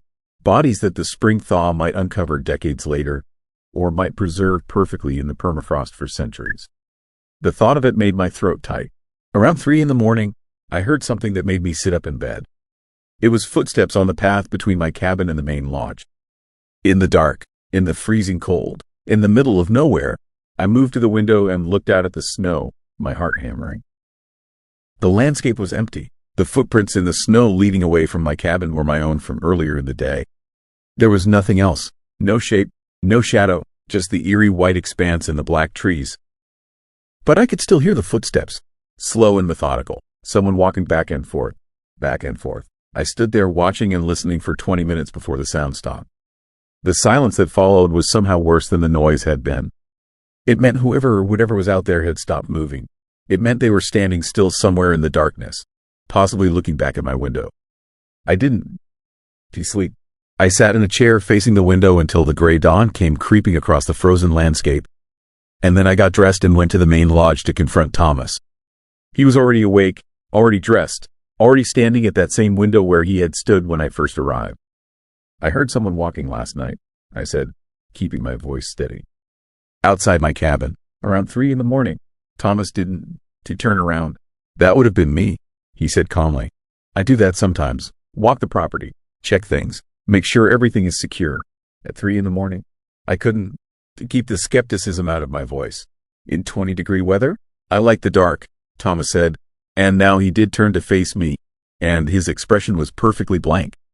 There, something about night in Alaska, something about the cold. It makes a person feel like they were the only one left alive in the world.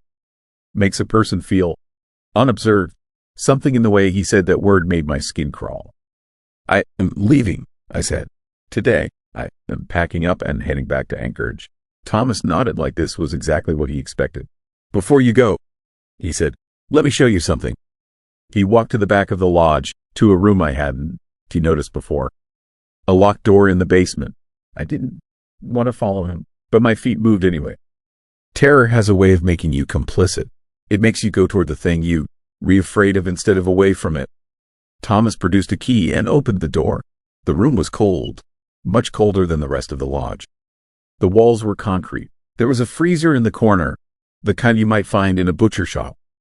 And on the walls were maps, detailed topographic maps of the surrounding territory, with X marks in various locations.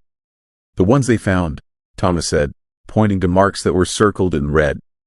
The ones they didn't find, he said, pointing to marks that were unmarked. Why are you showing me this? My voice came out as a whisper. Because I wanted you to understand something, Thomas said quietly. This place, this land, it is hungry. It has been hungry for a long time. The cold here doesn't preserve bodies the way people think. The cold here keeps secrets. It makes people disappear so completely that it is like they never existed at all. I backed away from him, my heart thundering in my chest. What are you? I asked. Thomas smiled. And in that smile was something ancient and wrong. I am a keeper, he said. I keep the stories. I keep the secrets. I keep the land. Satisfied, I ran. I grabbed my equipment from my cabin and threw it in my truck without packing it properly.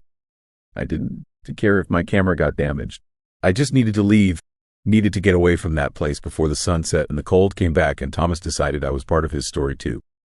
The drive to Anchorage took 5 hours. I drove faster than I should have on icy roads. I kept checking my mirrors to see if Thomas was following me. He wasn't, but I couldn't shake the feeling that he was always going to be there somehow. That this place had marked me. That I carried some of its cold inside me now, When I got back to the city, I filed a report with the state police. I told them everything Thomas had shown me, everything he had said. They took my statement with the kind of politeness that suggested they didn't believe me. I found out later that there was no lodge owner named Thomas. There was no remote hunting lodge outside Seward with the description I gave. The address I provided didn't exist on any road in that area. But here is what still frightens me most. 2 weeks after I filed the report, the authorities found a cabin in those mountains. It was exactly where I said it would be, even though the roads I took to get there didn't show up on any official maps. Inside that cabin, they found the maps. They found the freezer, empty but stained. They found evidence of a presence, recent and deliberate. But they found no owner. No Thomas, no registration. The cabin had been reported abandoned for 3 years by every official record. Except someone had been living there. Someone had been maintaining it. Someone had been walking those mountains at night, looking at that frozen landscape, keeping the stories alive. And now, every winter, when the cold comes, I hear footsteps outside my home in Seattle. Slow and methodical, back and forth, back and forth. The cold here is different from the cold in Alaska, but it's the same underneath. It's the cold of preservation, the cold of secrets, the cold of something that doesn't die, that doesn't leave, that just waits beneath the surface of normal life for the right moment to surface. I stopped trying to convince people that this really happened. I stopped expecting anyone to understand. Because here is what I learned in Resurrection Bay, in that lodge that shouldn't have existed, from a man who may or may not have been real. Sometimes the most terrifying thing isn't what you find in the wilderness.